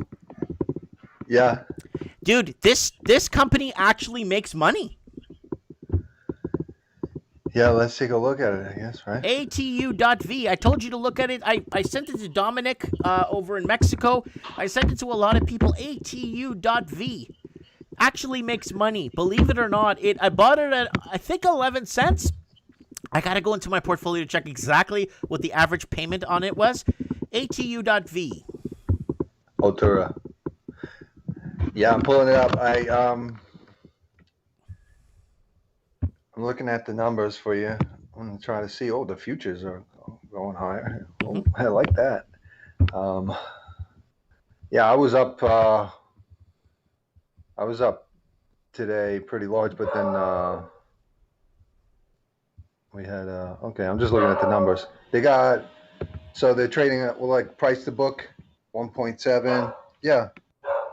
$21 million market cap, really small, but that makes up for the price. So with average volume 56,000 shares, float it's kind of small, which is good. 87 million. So it's got room to grow. There's a big upside to it. Yeah, they're not turning. They got revenue of 10 million, but they're diluted on earnings per share. But after taxes, they're taking home 4 million. You also got to check to see how much they pay themselves. But the thing is, there's not a lot of places that are actually making money. It depends, you know. In the oil, I mean, in this dying oil industry, there's a lot of places that they're just not making any money. Well, they weren't. I think things are going to change. I'd have to look at the quarterly report on this one, the 10Q. Sure. But I mean, what is it at? Like it's at 21 cents. So, I mean, if it moves 1 penny, I bought that Rolls Royce. You know, I don't normally do these penny stocks, but you know, you bought Ricey. Yeah, I have a bunch of Ricey. Yeah, I did buy it just because I wanted to have something, you know, like to be a part of, you know, with you guys. But it's a long shot because they're a long time away from recovery, and with these energy stocks, recovery is right around the corner. You know, we're already at like $65 a barrel, so. You know, it's not too long ago, people were telling me I was a fool when I was holding it at $20 a barrel. So I really don't go into I don't try to convince people to buy anything unless they're a customer. Like I'm expanding I'm starting a hedge fund. Not right now, but I will be. I got to buy, typically I buy, you know, people's name and number, and I call people with over, like $10 million liquid cash. Right, Mike? You know what I mean? The big money, because you don't make any money off of, 10 grand or something else. Yeah, no, I'm on the same page as you. I'm just thinking about what you're telling me here. So, okay, any other tickers that we should be looking at? So Ricey is one we've been talking. Tellurium looks like it's going to bounce back. It might go down, but it looks like it's down 1 cent right now after the market's been closed. So we got another hour and a half or 2 hours until the market's closed in Australia. So we're going to see what it closes at. After hours, I meant. Right. Yeah. There's a lot of companies right now. If you want to really go through them, I want to go through some stocks, but I also want to go off something that brought it to my attention, because I did tell, we've been speaking back in November, we talked about recovery and a lot of plays that work out. We talked about, AMC was at like $2 back then. Now, there was a lot of price action. It went all the way highs. Whatever. It's my fault, but I was buying it from $2 all the way to $20. I'm holding it still at $20. On 300 shares at $20, I took a hit, and I've been a little, like I said, it's tough when they do that to you. But I mean, I make all the profits other way. I just, you seen what I did with holding 5,000 shares on the Tilray at $12, and it went to $40. So we take some from other direction, we move it around. But brought back to what I was trying to get on with AMC, with the Melvin Capital and those guys. It was brought to my attention, thankfully, from YouTube. Somebody who was talking about it. and the guy's channel is called Jake Tran, and they actually have a Showtime series called Billions. I just got the Showtime. I set up. It's free. So I've been watching it. Yeah, it's hilarious because everything that's going on right now with AMC and the Robin Hood and Melvin Capital, they've actually done this already. So it's a movie. It's like a movie. It's 4 years old, but you know, I can sit down. I watch the reviews. I sit how people are talking about, you know, how these movies are played out, and it's happening all over again. You know what I mean? So it's deja vu. What about all this stuff from the CDC and all those other WHO talking about zombie takeover or preparing for zombie apocalypse? What's all that about? Yeah, they want us to. I don't know. They put it on their website. You know. What do you expect? Is that Rufus in the back? Yeah, that's my beagle. So I hear Rufus. I got the cleaning lady here. She's acting local. Hey, Dusty, cut it out. Dusty, she's hilarious. Yeah, I got Rufus. Yeah. You know, I really don't mind. I could go on a cam once. I really don't mind. I'm not hiding from these hedge funds or whatever. You know, they already know I lost my. Well, you know, I'm not trying to go to, you know, to war with a toothpick with these hedge funds, you know, but they already made TV shows about these kind of people. I'm not scared of them. You know, I would prefer if I went on cam in the future. We could do that. It'd probably be better. You should see me. You could know I'm a real guy. You know what I mean? But yeah, man, it's only a matter of time when we get the update on this new movie that's in real time, because my dog's name is Cersei. I named her after Games of Thrones, anyways. But yeah, so we're gonna see a new movie about them coming out. I'm telling you, these guys are gonna go down like a ball of I don't know what you could say. They're gonna light up like a Jewish match. You know what I mean? But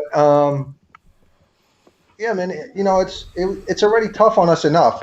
And now what the COVID is really, what this whole thing is, it's not going really to people. You know, it is going to people to help them. But what I'm trying to get at is that it's going to give people help for these people who work at the, you know, Melvin Capital, who are intentionally, they're robbing the world. They hired CIA staff. They hired former, you know, district attorneys' offices. They hire these people. So yeah, you get all these people on your payroll.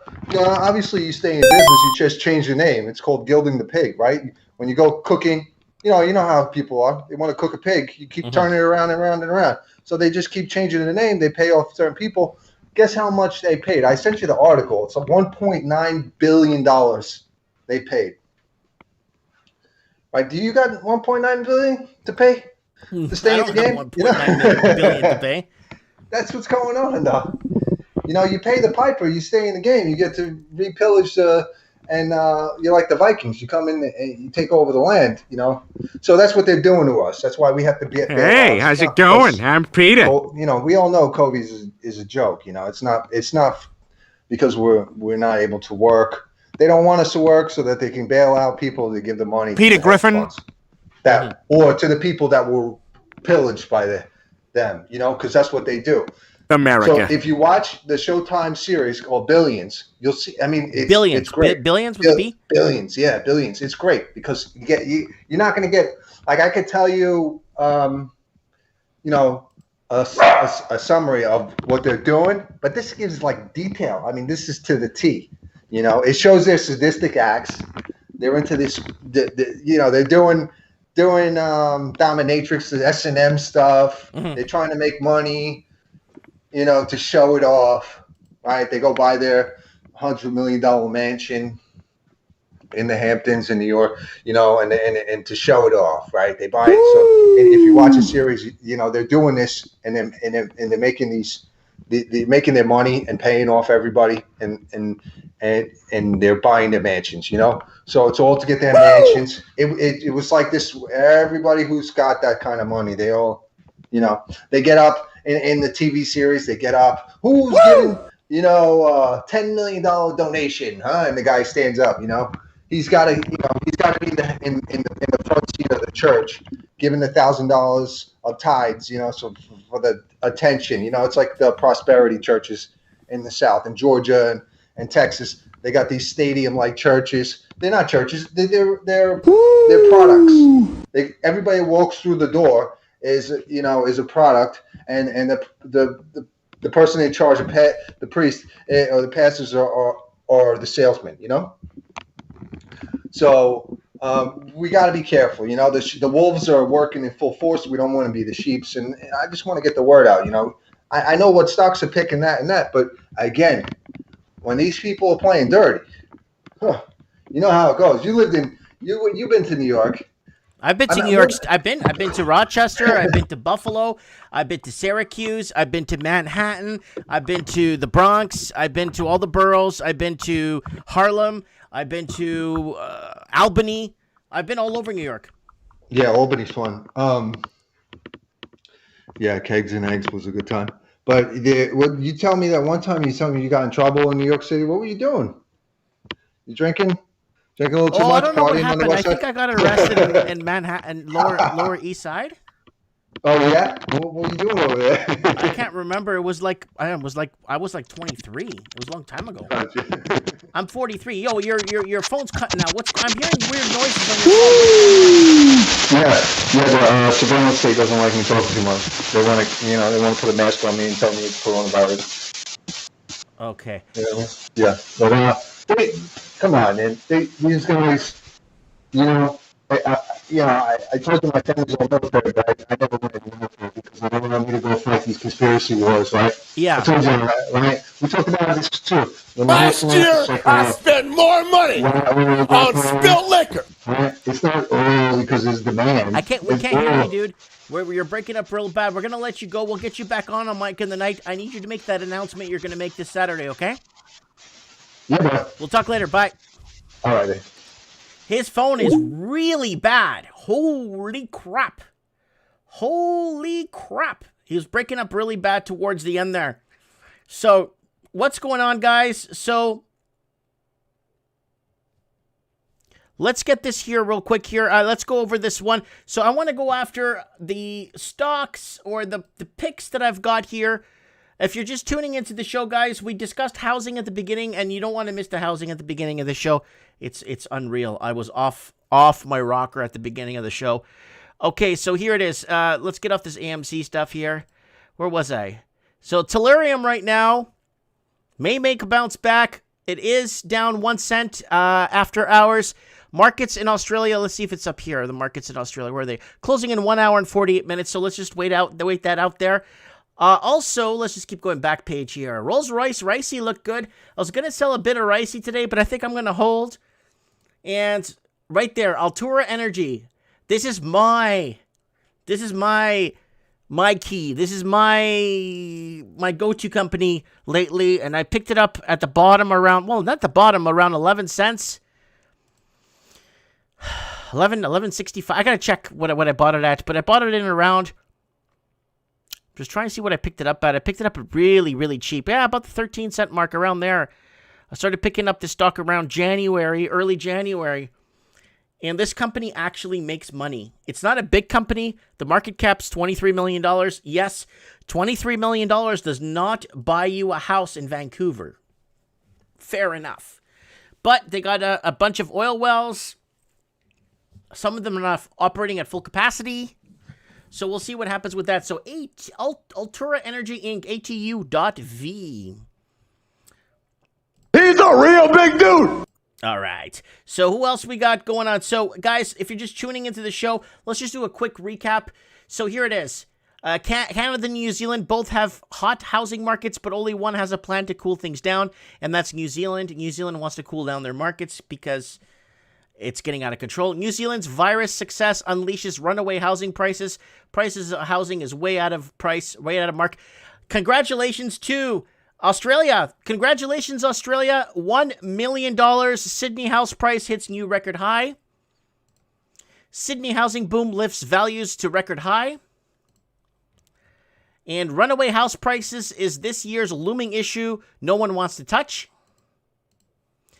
Canada's construction investment may be pausing to see if work from home sticks. Even foreign real estate buyers are dumping Vancouver for the suburbs, so you're going to start to see small towns go out of control. Canadian mortgage delinquencies fall in 26 cities as market floods with cheap credit. So more and more people taking on more money. Bank of Canada wants a housing bubble, but other tries to pop them. RBC sees Bank of Canada raising rates earlier than current guidance. Canadian real estate prints 19th quarter in bubble territory, says U.S. Federal Reserve. And Bank of Canada will try to suppress rates, says housing is stronger than expected. So it's basically that article made me really mad when they went in and said this, what they said about this. When they went in and talked about exuberance and irrational, it's a term. No. There was one here part that really made me upset. It's earlier in the show. Texas is the future if only it doesn't become California. I told you guys Amerifornia is coming.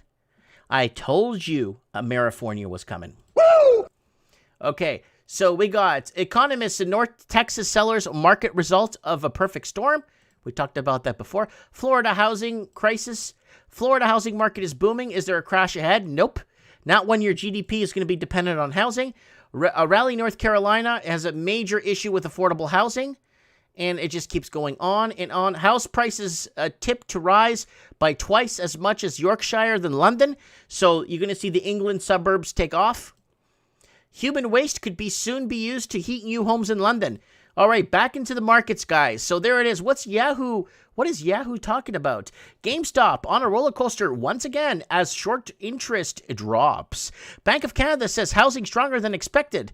Bullard and Powell inks deal with CP Rail for zero emissions trains. Oh my God, they're still pushing this crap. Healthcare sector sees massive spike in cyber attacks. Why Air Canada is shaking up your Aeroplan points. Oil climbs as U.S. gasoline stockpiles drain amid rising demand. I'm telling you guys, in today's video I made, are we going to see? We're going to see a $100 barrel. That's the question.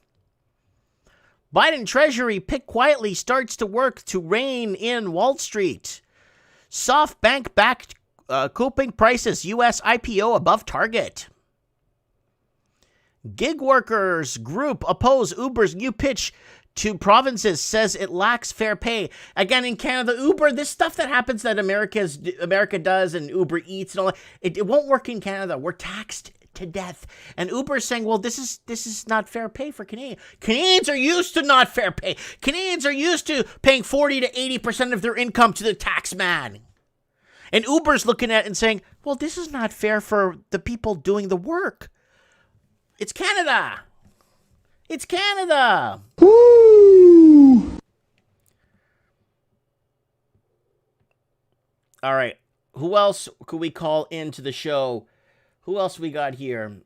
I saw Dominic in the comments throwing out some comments there about some dog. Let's see if he picks up his Skype. It's ringing.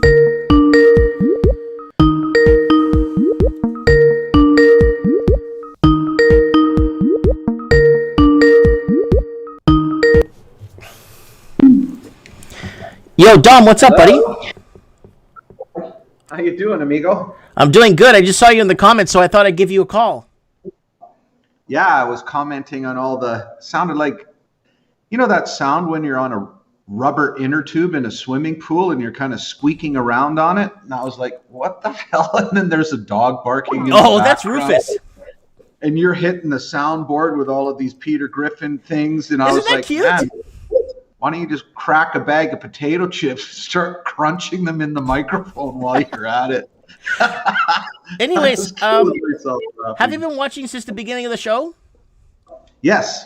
Okay, well, I want to send a special thanks to Peter Leeds for sending me his autographed book. I got a bunch of them I'm going to be giving away on a special show. We're going to get Peter Leeds on one of our shows to take us back to basics and try to unpack this current economy we're having.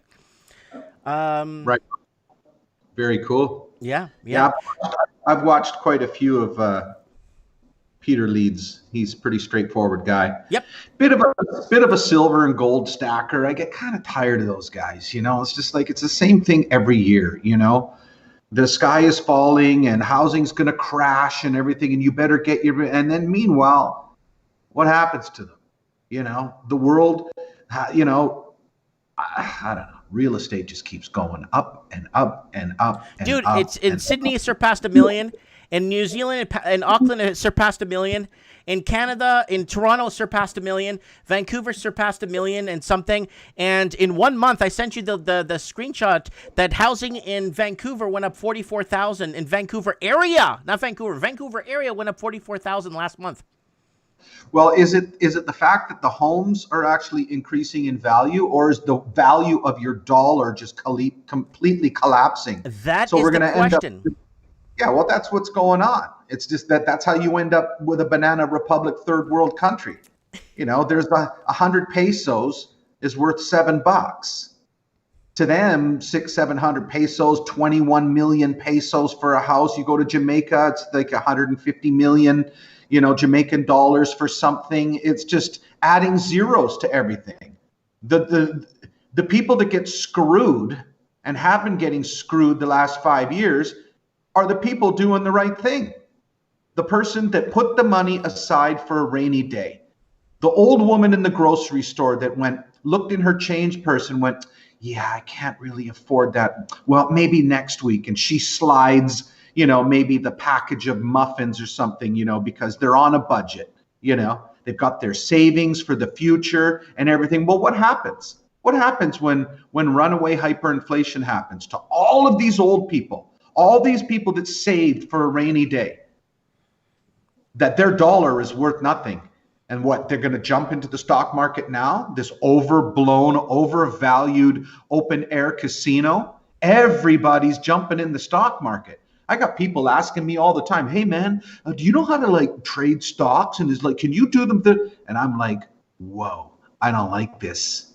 Teenagers are involved now. People living at home with their mom are in the basement, on their computer, buying and selling equities. Mm-hmm. This ends in disaster. This absolutely ends in disaster. You're talking about stocks and what stocks to buy and blah, blah, blah. And everybody's just said, this is the euphoria that ends in an epic crash, period. Because there's no fundamentals behind any of it. I got up this morning at the bell and I tracked Tellurian. You didn't wake me up this morning. What, I'm supposed to wake you up? I'm joking. The market opens. I usually get a message from you on Facebook that usually wakes me up. And I check it. Yeah. But this morning, I got out of Tellurian, because it dumped 50%. It was over $4, and I wrote it down at a, 360. at around the third, no, it actually got as high as $4.19. No, you dumped it at 360 or 340. 340. Okay. And then it just kept collapsing even down, and then it bottomed out on the 200-day moving average at $2. So it just got wiped out 50% over 9 days, 9 trading days. 50% for no reason at all. No. There is a reason.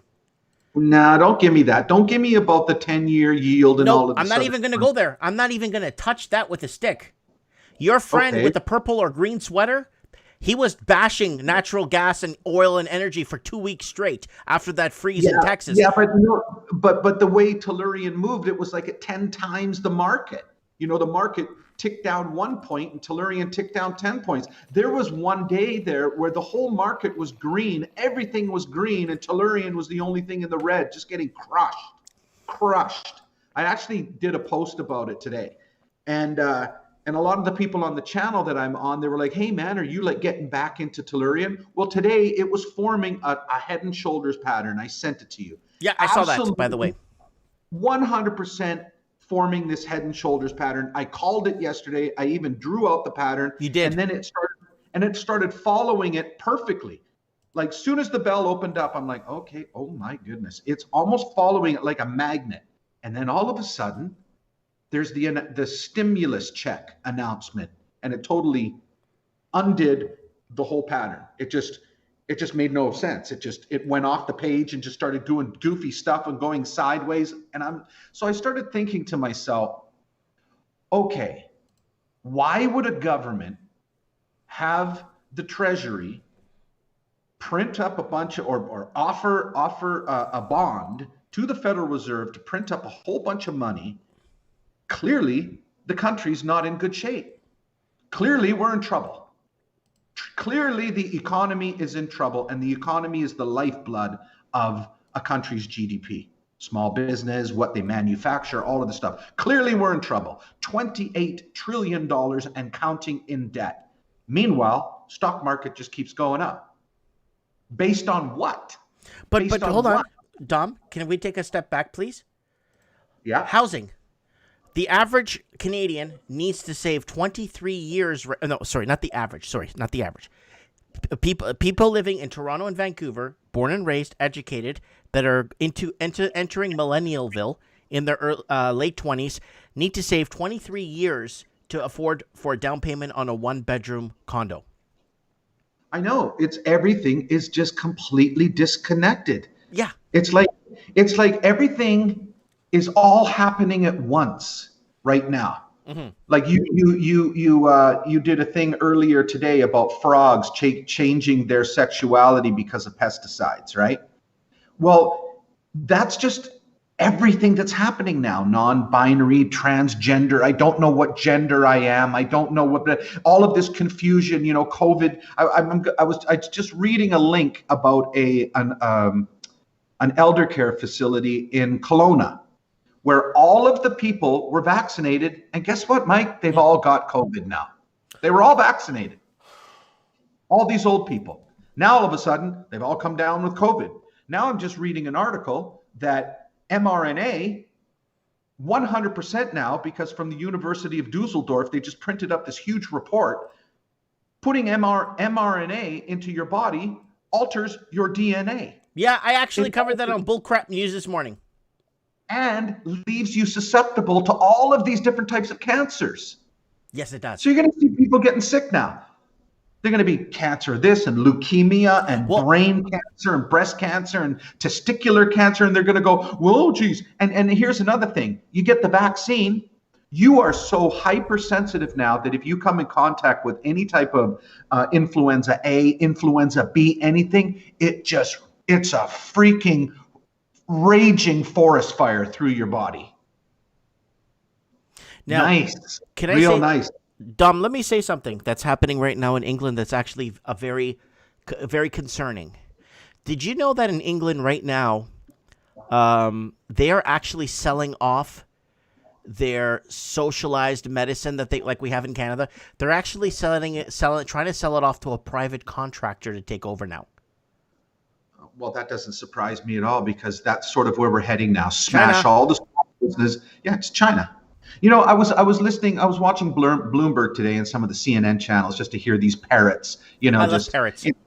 They're just parroting whatever the hell they see on the screen. And don't you love, Mike, how they go, company, what's its pickle, beat expectations, Mm-hmm. How about admit that you were wrong? Because they were hammering on a few different companies before. Oh, I think this is just this company's not going to do very well. And yeah, we're going to get fucking Joe Schmo on here, and he's going to give his opinion on some. So then they come out and they go, well, as a matter of fact, company so and so beat expectations. Well, what is beat expectations? Why don't you go, hey, we were dead wrong on that one? Because that's what you mean when you say beat expectations. Your expectations were wrong. But you see how they use the words in that, so they never have to be really held accountable or held to be culpable for anything they say. Words like you may have. Yeah. You may have. I don't know. It just registered with me. This was kind of a surprise. It beat our expectations. Yeah, because you expected it to go the other way, right? So, in other words, you were just wrong. How about just say that? You were wrong, dead flat wrong. Get off the TV, because you guys don't even know what the hell you're talking about. And all of this energy going through the roof, lumber doubling and oil and copper and everything. Why?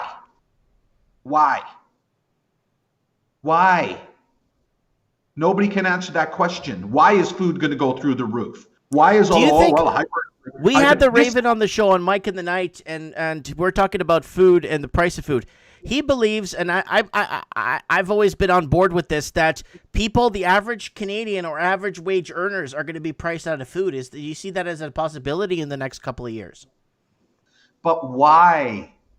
This is all a game. This is all manipulation. All of a sudden, economies just collapse for no real reason. This is the central banks. This is the Federal Reserve. This is all corporations in bed with governments. This doesn't happen. If your currency was tethered to something that was fungible, something that had value, and you could only print so much currency, a loaf of bread would still be 5 cents. This idea, this Keynesian idea that inflation is something that's normal, no, it's not. It's not. If you go back to the early 1800s, a silver coin bought you the same thing for 100 years. Right. There was no inflation. Right up to 1913, there was no inflation. It was relatively flat. And then the Federal Reserve came in, and there's nothing federal about it. It's no more federal than Federal Express. Woodrow Wilson brought that in. Yeah, a bunch of bankers on Christmas Eve. Yeah, well, everybody couldn't vote against it because they were at home with their families. So that's exactly what happened. And they're going to be the buyer and lender. They're going to be everything. They are going to own it all. They are going to own it all. Might as well just get used to it, because everybody's asleep at the wheel right now. Nobody gets it. Still wearing their masks. Wear triple masks. Hey, why don't you just go get 4 or 5 vaccines while you're at it? Get it all at the same time. Just get a bunch of poison injected into yourself. You know what? I'm almost at the point now where I don't even care anymore. I don't. I feel like I'm swimming. Do you remember that Arctic Power commercial, the detergent that was called Arctic Power? Yeah, I don't know if anybody like back in the day, yeah? Yeah. You remember that commercial? It was like, it started out with, some detergents do really well in hot water. And it shows these nerds in a pool with those like water weenies and like the inflatable things on their arms, and they're splashing around in the pool. And then it says, but in cold water, they don't do well. And then it flashes to the same group of nerds in a swimming pool, and they're all shivering and they're all skinny and they're all standing there, That's our world right now. That's our world. We just poured cold water over everything, and everybody's standing there just shivering, don't know what to do. And then all these big muscle-bound guys just come jumping in, and they're just going to take over. And that's your corporations. That's your Amazons and your Walmarts and your Costcos and your Home Depots. And this idea that it's normal, it's just normal for building supplies to double. It's just normal for oil to go to $100 a barrel. Oh, then oil's down to $30 a barrel. Oh, it's back up to $150. Oh, the bond yield is up. No, interest rates are going up. Housing's coming down. This is all bull. It's bull crap. It's manipulation.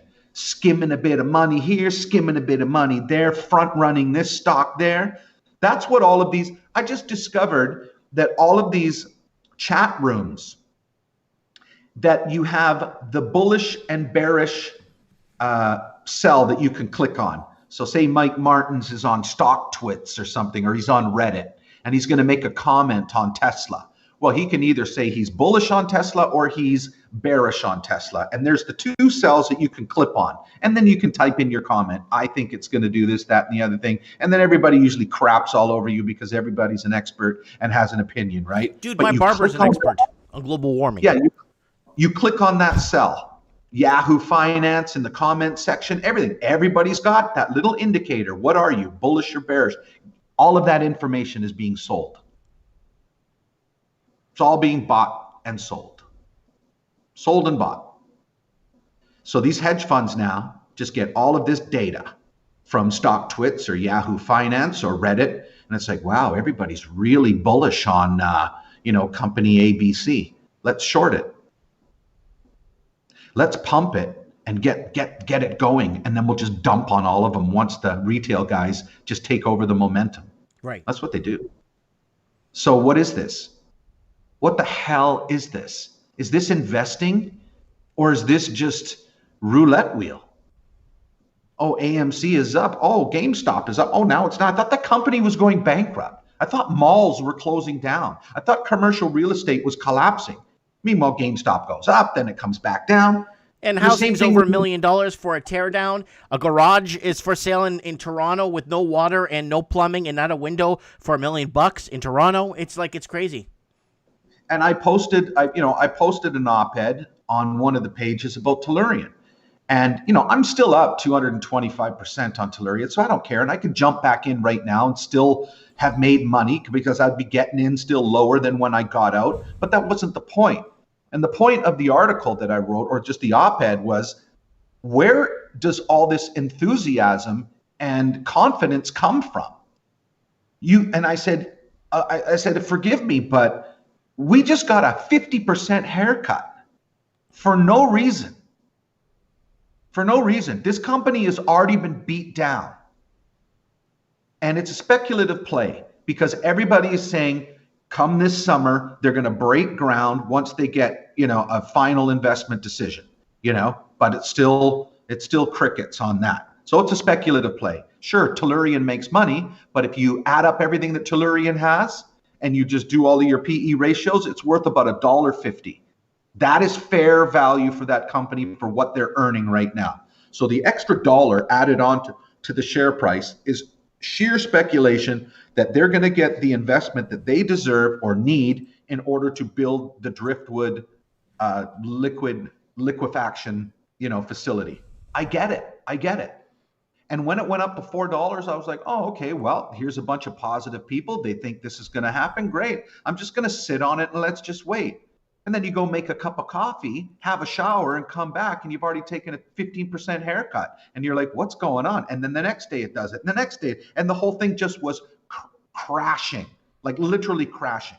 So my question that I posed, in my little op-ed was, who was selling and why? Nobody's asking that question. Who sold? It was at a $1.3 billion valuation, its market cap, and it dropped down to $800 million. That is a lot of money. That's a lot of cake. So I'm asking, who sold? Everybody is so bullish now. Oh, Tellurian's going up. Oh, yeah. Well, ride the wave. Whoa. And they're doing their little rocket memes and their little, to the moon, Lambo time, and all of this, real reminiscent of the time.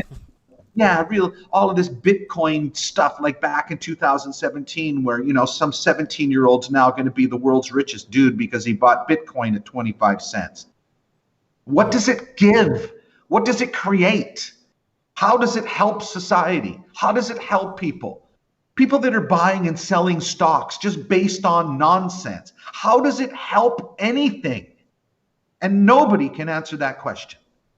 Oh, I bought this at this much and I sold it at that much. Yeah, good for you, man. High five. Great. And who benefited from that? Who benefits from that? For God's sake, tell me somebody. Who benefits? Oh, oil's going to $100 a barrel and everybody's going to have to pay and cigarettes are going to go up and double them. Who benefits from this shit? That's the question that everybody should be asking. Money is the root of all evil, and evil is the root of all people, and that goes back 1,000 years. So somebody thinking that he's a Joe big shot and he's buying and selling. So I sold this equity for this much and I bought it at 11 cents and I sold it at 22 cents. Yeah, good for you. I'm great. Excellent. And then you can pay your taxes to the government and that's fantastic. But what value did you bring to the neighborhood? What value did you bring to your community, to your country? What difference are you making? And everybody's now going to be rich in the stock market. You've got Robinhood and you've got Webull and you've got all of these trading platforms and apps. There's some without even trading, with no trading fees. I don't even know. Because they're front running the data. I told you that. Oh, yeah. What happens on Robinhood? Mike Martins buys $1,000 worth of Tesla. Before that goes to the trading desk, that little bit of information that, Mike Martins just bought 1,000 shares of Tesla, poof, it goes to JP Morgan, Goldman Sachs, it goes to one of the big, they're buying that information so they can front run the trade. If they see, because there's 5 minutes, 10 minutes, you got to wait for your trade to go through. You got people all over the world. Tesla's moving, how many hundreds of millions of shares per day. And if you can front run all of this stuff and you can shave pennies off for yourself, if you can see a big buy that's coming or a big sell, say a big sell comes across Robinhood or Webull or any of these things, any of these online kind of things, they get the information first and they're going to sell before you. Yeah. It's called front running. And they get paid. Robinhood gets paid huge money for that data. And that's how they make their money. So this bull crap idea that you get to trade for free and nothing is for free. Let's just get that straight. There's a cost for everything. Nobody does squat for free. And quite honestly, I'm sick of it. I invested in Tellurian low because I went, wow, this is great. You know what? We need our own energy. We got to get these Saudi Arabian ships off of the ocean that are spewing pollution into the air and dumping their bitumen into harbors, throwing their garbage over the balcony or over the stern of the boat and all of the other crap that they do. We need pipelines so we're not risking train cars and trucks just transporting all of this energy. Let's just build them properly and have computer sensors on them that can sense any type of pressure leaks or anything like that. We have the technology to do this. But no, everybody's protesting pipelines. Everybody doesn't, let's just keep it going then. Let's just sink these things on the ocean. What do you can't make anybody happy. But at the end of the day, this idea that a country's GDP is going into the toilet, people are going to be starving because food prices are going up, and then now all of a sudden lumber is twice the price and everything's all of a sudden more expensive. Based on what? What is any difference in anybody's lives between this time this year, and this time last year? Nothing. Everybody's making the same wage. The world is still turning. The trucks are bringing the food to the grocery stores. Joe, John, and Jim husband is getting up in the morning and going to work, whatever. Life goes on. If anything, prices should be coming down, not going up. Oh yeah, because especially where with the COVID and all that crap, we should have got. Why would oil be going up? Nobody's taking vacations. Nobody's flying on airplanes. Nobody's driving across the country on a family trip across the United States, or going to see their relatives in British Columbia when they live in Nova Scotia and decide to do a road trip. Nobody's doing that. Mm-hmm. People are working from home, so they're not even driving to work. So why in the hell would oil be going up?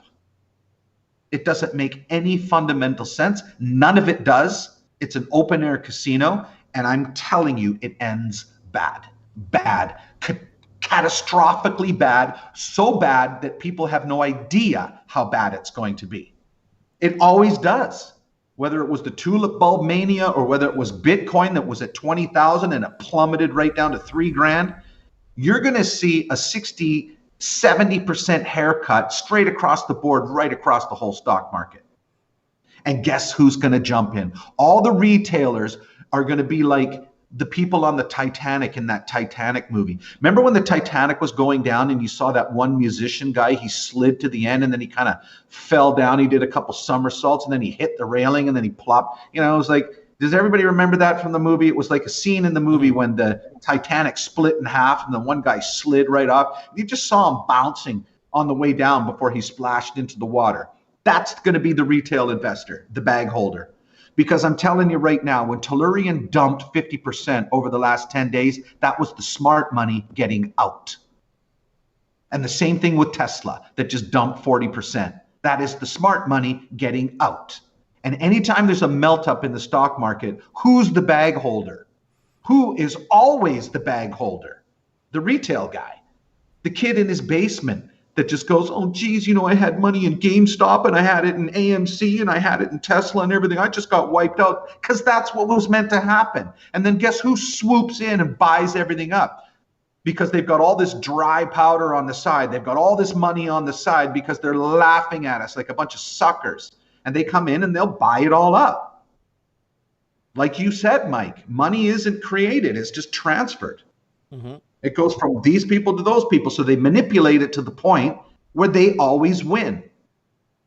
Well, if you go back to basics, for every dollar you make or earn, clear, free, without any debt, someone lost $1 somewhere. So if you make $1,000 and you're free, clear, and you got 1,000, someone somewhere is out $1,000.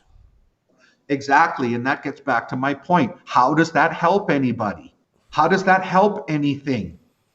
It's like all of these people that are buying and selling Bitcoin and trying to give the idea that it's this contrarian way of thinking, that they're really trying to stick it to the man, but yet everybody equates the value of a Bitcoin to a fiat amount. Oh, Bitcoin's $50,000. Bitcoin, well, why are you even pricing it in dollars? I thought this was going to change the world. I thought this was going to untether us from the banks. I'll be able to send money to my granny, in Milan. I don't have to go through a bank. I don't have to pay any fees. Middle guys are gone. You know what I mean? Yeah, so middle guys are gone.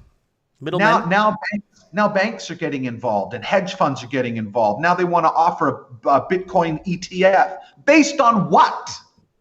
You can't buy anything with it. This idea that it's a store of value, that there's only going to be 21 million. Really? Well, how about when it forked and they created 21 million Bitcoin Cash? Where did those come from? I thought there was only 21 million. It's not as though it was like, 11 point, 1,000, 10,500,000 Bitcoin and 10,500,000, a Bitcoin Cash. No, they were just created. 21 million Bitcoin Cash was created. So this idea that there's only 21 Bitcoin and everybody thinks that that's what gives it its intrinsic value is because you can't create any more of it. That's just bull. Because you just showed us that you did. And then you've got 3,500 other coins. Dogecoin with the Doji dog on the front. The doggy. Yeah, the code was written in 3 hours and it was a joke. It was a joke. They didn't even take it seriously. It started out at like a 25th of a penny. It was just a joke. They just threw it up on the exchange. It's a Dogecoin, Doji this and Doji that. Now it's got a $7 billion market cap. How do you think this is going to end? It's not going to end well at all. I could explain this to somebody who's 12 years old. How do you think that's going to end? A $7 billion market cap. And you've got homeless people. You've got people living in tents and under overpasses. You've got people living in tents that have 2 college degrees. You've got old people trying to figure out, will they have enough money to either pay their heat bill or eat? And nothing makes me angrier when I see our senior citizens suffering. Yeah. I want to lose my mind because these are the people that built our country. These are the people that taught our children. These are the people that were the nurses and the doctors when you were born. They were building the roads and up on skyscrapers and building all of the infrastructure. And now it's like, give them a whole bunch of vaccines and let them die. We should be we should all Canadians be just storming the capital of every province, of every city. Enough is enough. Remove your mask, you bunch of donkeys. It's been a year of this nonsense. Get on the internet. Start listening to Judy Mikovich. Start listening to these virologists like Dorothy Cahill and there's just so many of them. I can't even keep track of all of them. They're all saying the same thing. Mm-hmm. But here we are. We're still locking our doors and we're all just social distancing and everything. You're getting scammed. Wake up. I can't take it much more. I can't. Just everything is just, I get up, I trade, and then I want to go sleep the rest of the day. Just disappear. Got to go get groceries and put on a mask. And I'm looking at all of these zombies, all of these robots with their masks on. Nobody's talking to each other, because how can you talk to each other? You're going to be all muffled and everything. You can't even hear a word someone's saying. This is by design. By design. Keep you so scared and so reliant on the government. And guess what? Now there's all the stimmy checks. Everybody wants a stimmy check. So what's it going to be now? Just stay at home. We'll give you some money. I will give you enough for your phone bill. Yeah, but you can't leave your house and we'll take care of you. How does that ever help anybody? Universal basic income for everybody. Oh, wow. So you guys print it, you give it, and then you just give it back and we give it back to you. Wow, that's a really good system. Mm-hmm. It's terrible, but yeah. Nothing's being innovated. Nothing's being built. Nah. We'll just get it all from another country. We'll just ship it in. So we'll just invest in those companies and their GDP will go through the roof. And guess what? They're going to manufacture all of the solar panels and windmills, but not use them. They don't use them. No. They make them, but they don't use them. They just basically just give the middle finger to the rest of the world. Right. We'll do whatever we want. We'll burn the coal. We'll do what they're ramping up. They're building 16 new coal-driven power plants. Building them. Yet they're making solar panels and windmills. Mm-hmm. You cannot write this. You cannot write it. Speaking of writing, how's your book coming along? My Life, My Deal? My Life, My Deal. I'm not writing a book. I thought you were writing a book called My Life, My Deal. Hell no, that ain't me. Okay. If I wrote a book, it would be like, I'd be like the Salman Rushdie. Remember when he had all the death threats? Oh. That would be me. If I wrote a book, I'd have to have like an armored vehicle and have security, because I would just blow it up. All right. Dominic, I'm rolling into my second hour. I want to go put my kids to bed. Hey, happy birthday, by the way. It's not nothing happy about being 43, dude. Hey, man, I got a decade on you. How do you think I feel? Dude, I'm half of what? What am I half of? In Portugal, we always double our age and say, "Hey, by the way, I'm 43, so I'm half of 86." So I'm already dead. You know what? Back in the day when I was a professional musician and I played with a bunch of brothers, I was always the only white dude, and this one band I played in, this bass player he was a big brother. He was just my brother from another mother. And I remember one time he said to me, he was all serious. And he goes, and he's from where was he from originally? I think he was from Philadelphia. And just the way they're just so cool. The brothers are just so cool. And he goes, man, I can't wait till tomorrow. And I just went, huh? What? And I was like really curious, like, well, what's going on tomorrow? Like I was all excited looking at him, right? And he goes, man, I can't wait till tomorrow. And I go, why? And he goes, because I'm getting better looking every day. So it's like the same thing. It's like tomorrow you're going to be a day older, but you got to just say, I can't wait because I'm getting younger every day. Yeah. Yeah. I just look in the mirror and I get young every day. A little bit of reverse psychology to yourself. You know, I was watching a documentary on this town in Italy, and they have more centurions than any place in the world. Mm-hmm. And they were trying to figure out, so they sent all of these doctors there, and they're like, well, let's look at their diet. Let's look at what they're eating. Are they exercising? Are they vaccinated? Are they not vaccinated? Do they take prescription drugs? And blah, blah, blah, blah, blah. And nothing that they were doing was really out of the ordinary. But guess what was the most important thing? They slept more? Community. They all knew each other. Yeah. They all looked out for each other. The old people felt safe, that if they slipped on the stairs, their neighbor was going to be there for them. I haven't seen Mike today. Did anybody go by his house and knock on the door, see how he is? Mm-hmm. Makes me want to cry. Yeah, the good old days when you had 7 kids at your door when you were small, and like, hey, could Dom come out to play with us? Yeah, they'd all be in my driveway on their bikes, just yelling. yelling and whistling, and then you'd just be running out the door. Yep. And you'd had to be home when it started getting dark. That's right. You know, we don't even know who our neighbors are, do we? Mm-hmm. How many people listening right now, do you know from corner to corner on the block that you live on? Do you know everybody? I almost do. That's fantastic. That's beautiful. Yeah, almost. You know, and maybe it's annoying if everybody's in your business too, but you know, there's a happy medium here.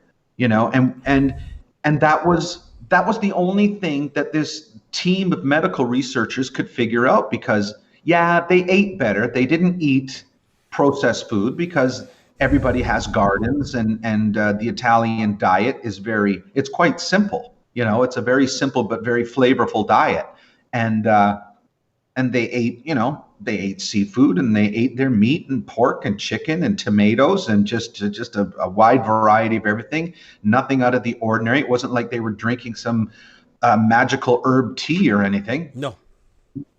So, you know, they basically summed it up to that what they really noticed was this real loving sense of community. And we're buying and selling stocks, and I sold it for 10 cents and I bought it for 5 cents. And I just, yeah, good for you, man. I'm happy for you. Mm-hmm. Are you happy? Are you happy? All your friends on Facebook, look at your friends list. How many friends have you got?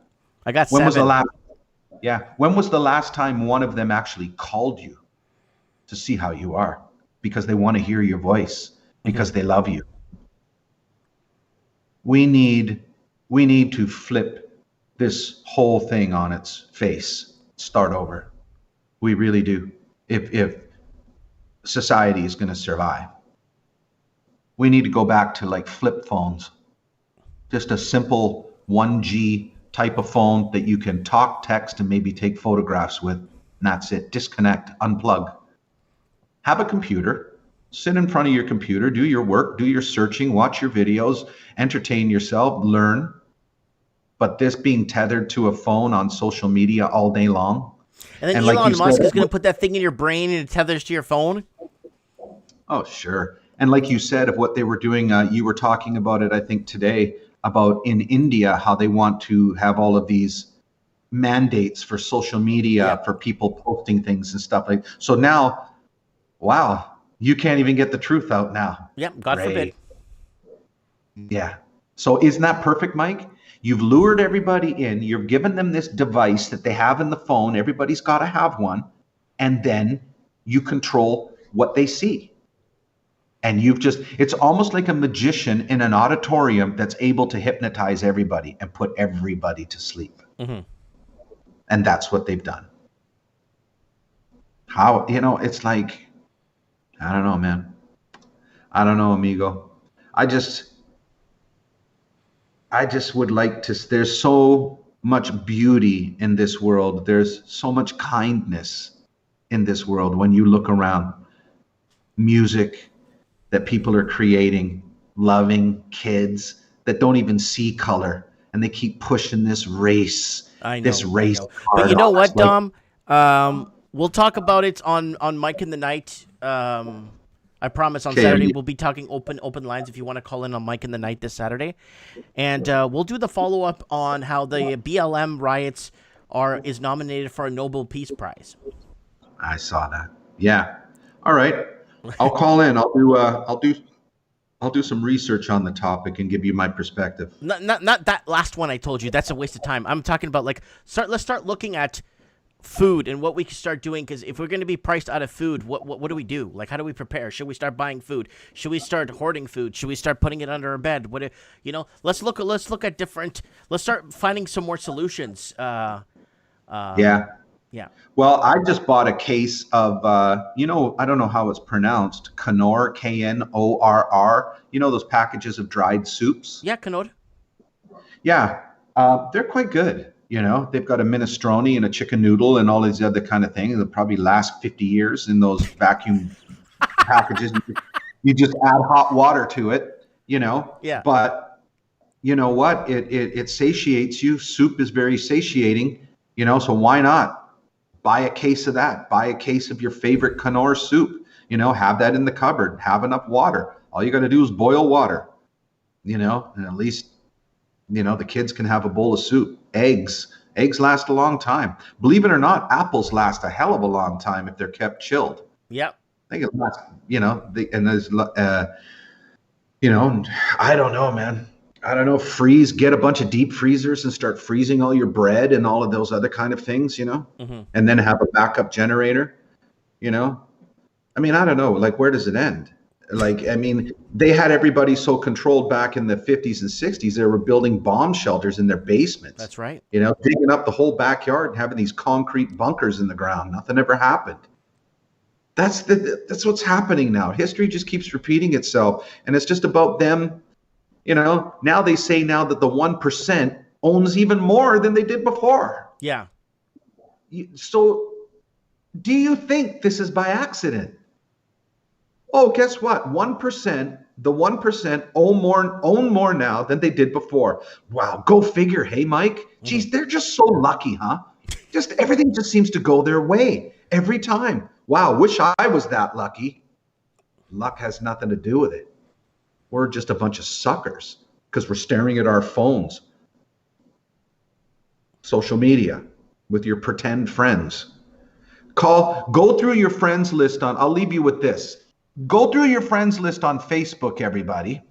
And I want you to call anybody, just spin the roulette wheel at 3:00 in the morning and say, I need you. I need you. I'm on the corner of such and such and such and such. I'll explain later, but I need you to come and get me. Mm-hmm. See who does. Because I can tell you right now, if any of my friends called me, I'd be like, where are you? Okay, stay right there. Don't move. I'm coming. Mm-hmm. And then I would go, what the hell, man? Once they were in my car in the passenger seat, then I would go, what the hell is going on? Like, blah, blah, blah, blah. You got me out of bed. Man, you better explain yourself.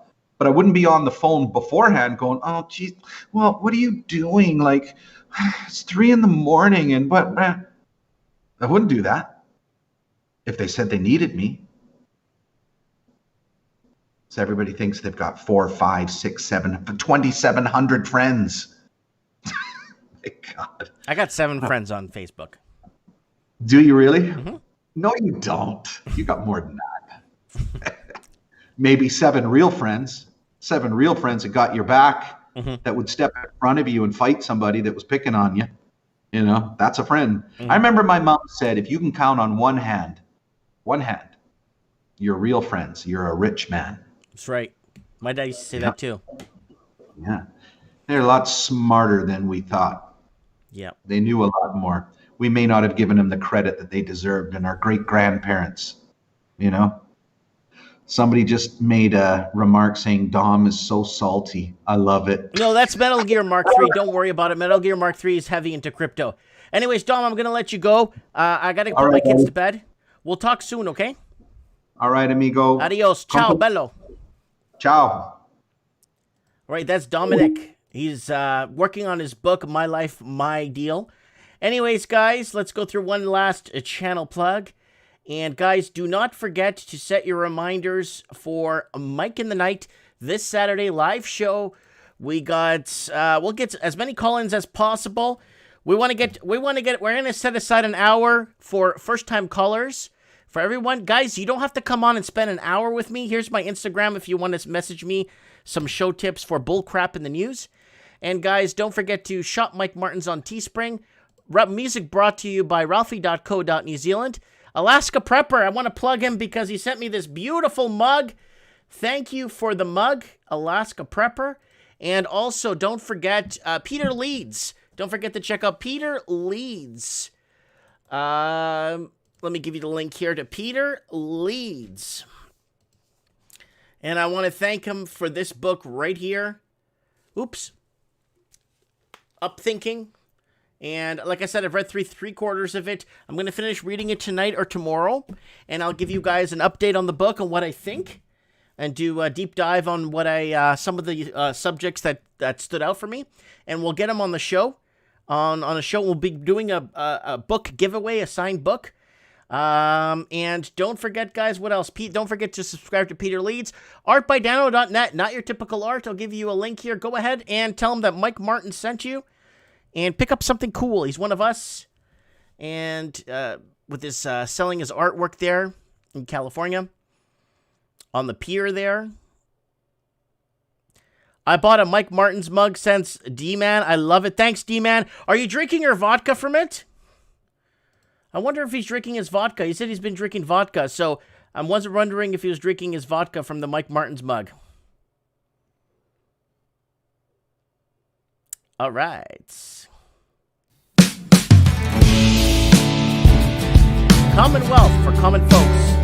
Share this video, get this out there. Let's get more people on the show next week. Commonwealth for common people,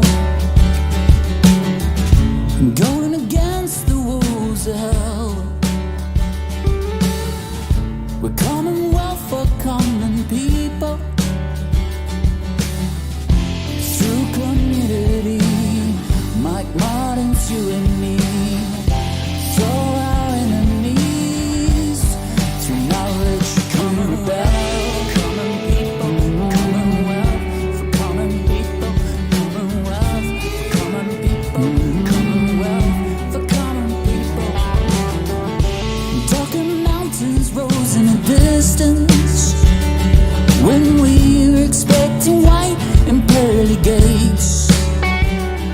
With Mike, we tell our stories, share our trades, and housing, and stocks, and all the things that we all make.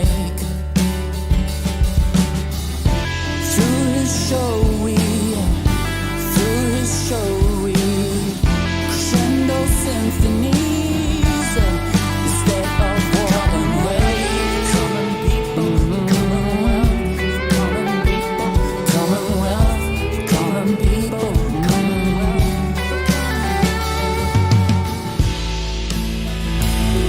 Remember, folks, take care. If you can't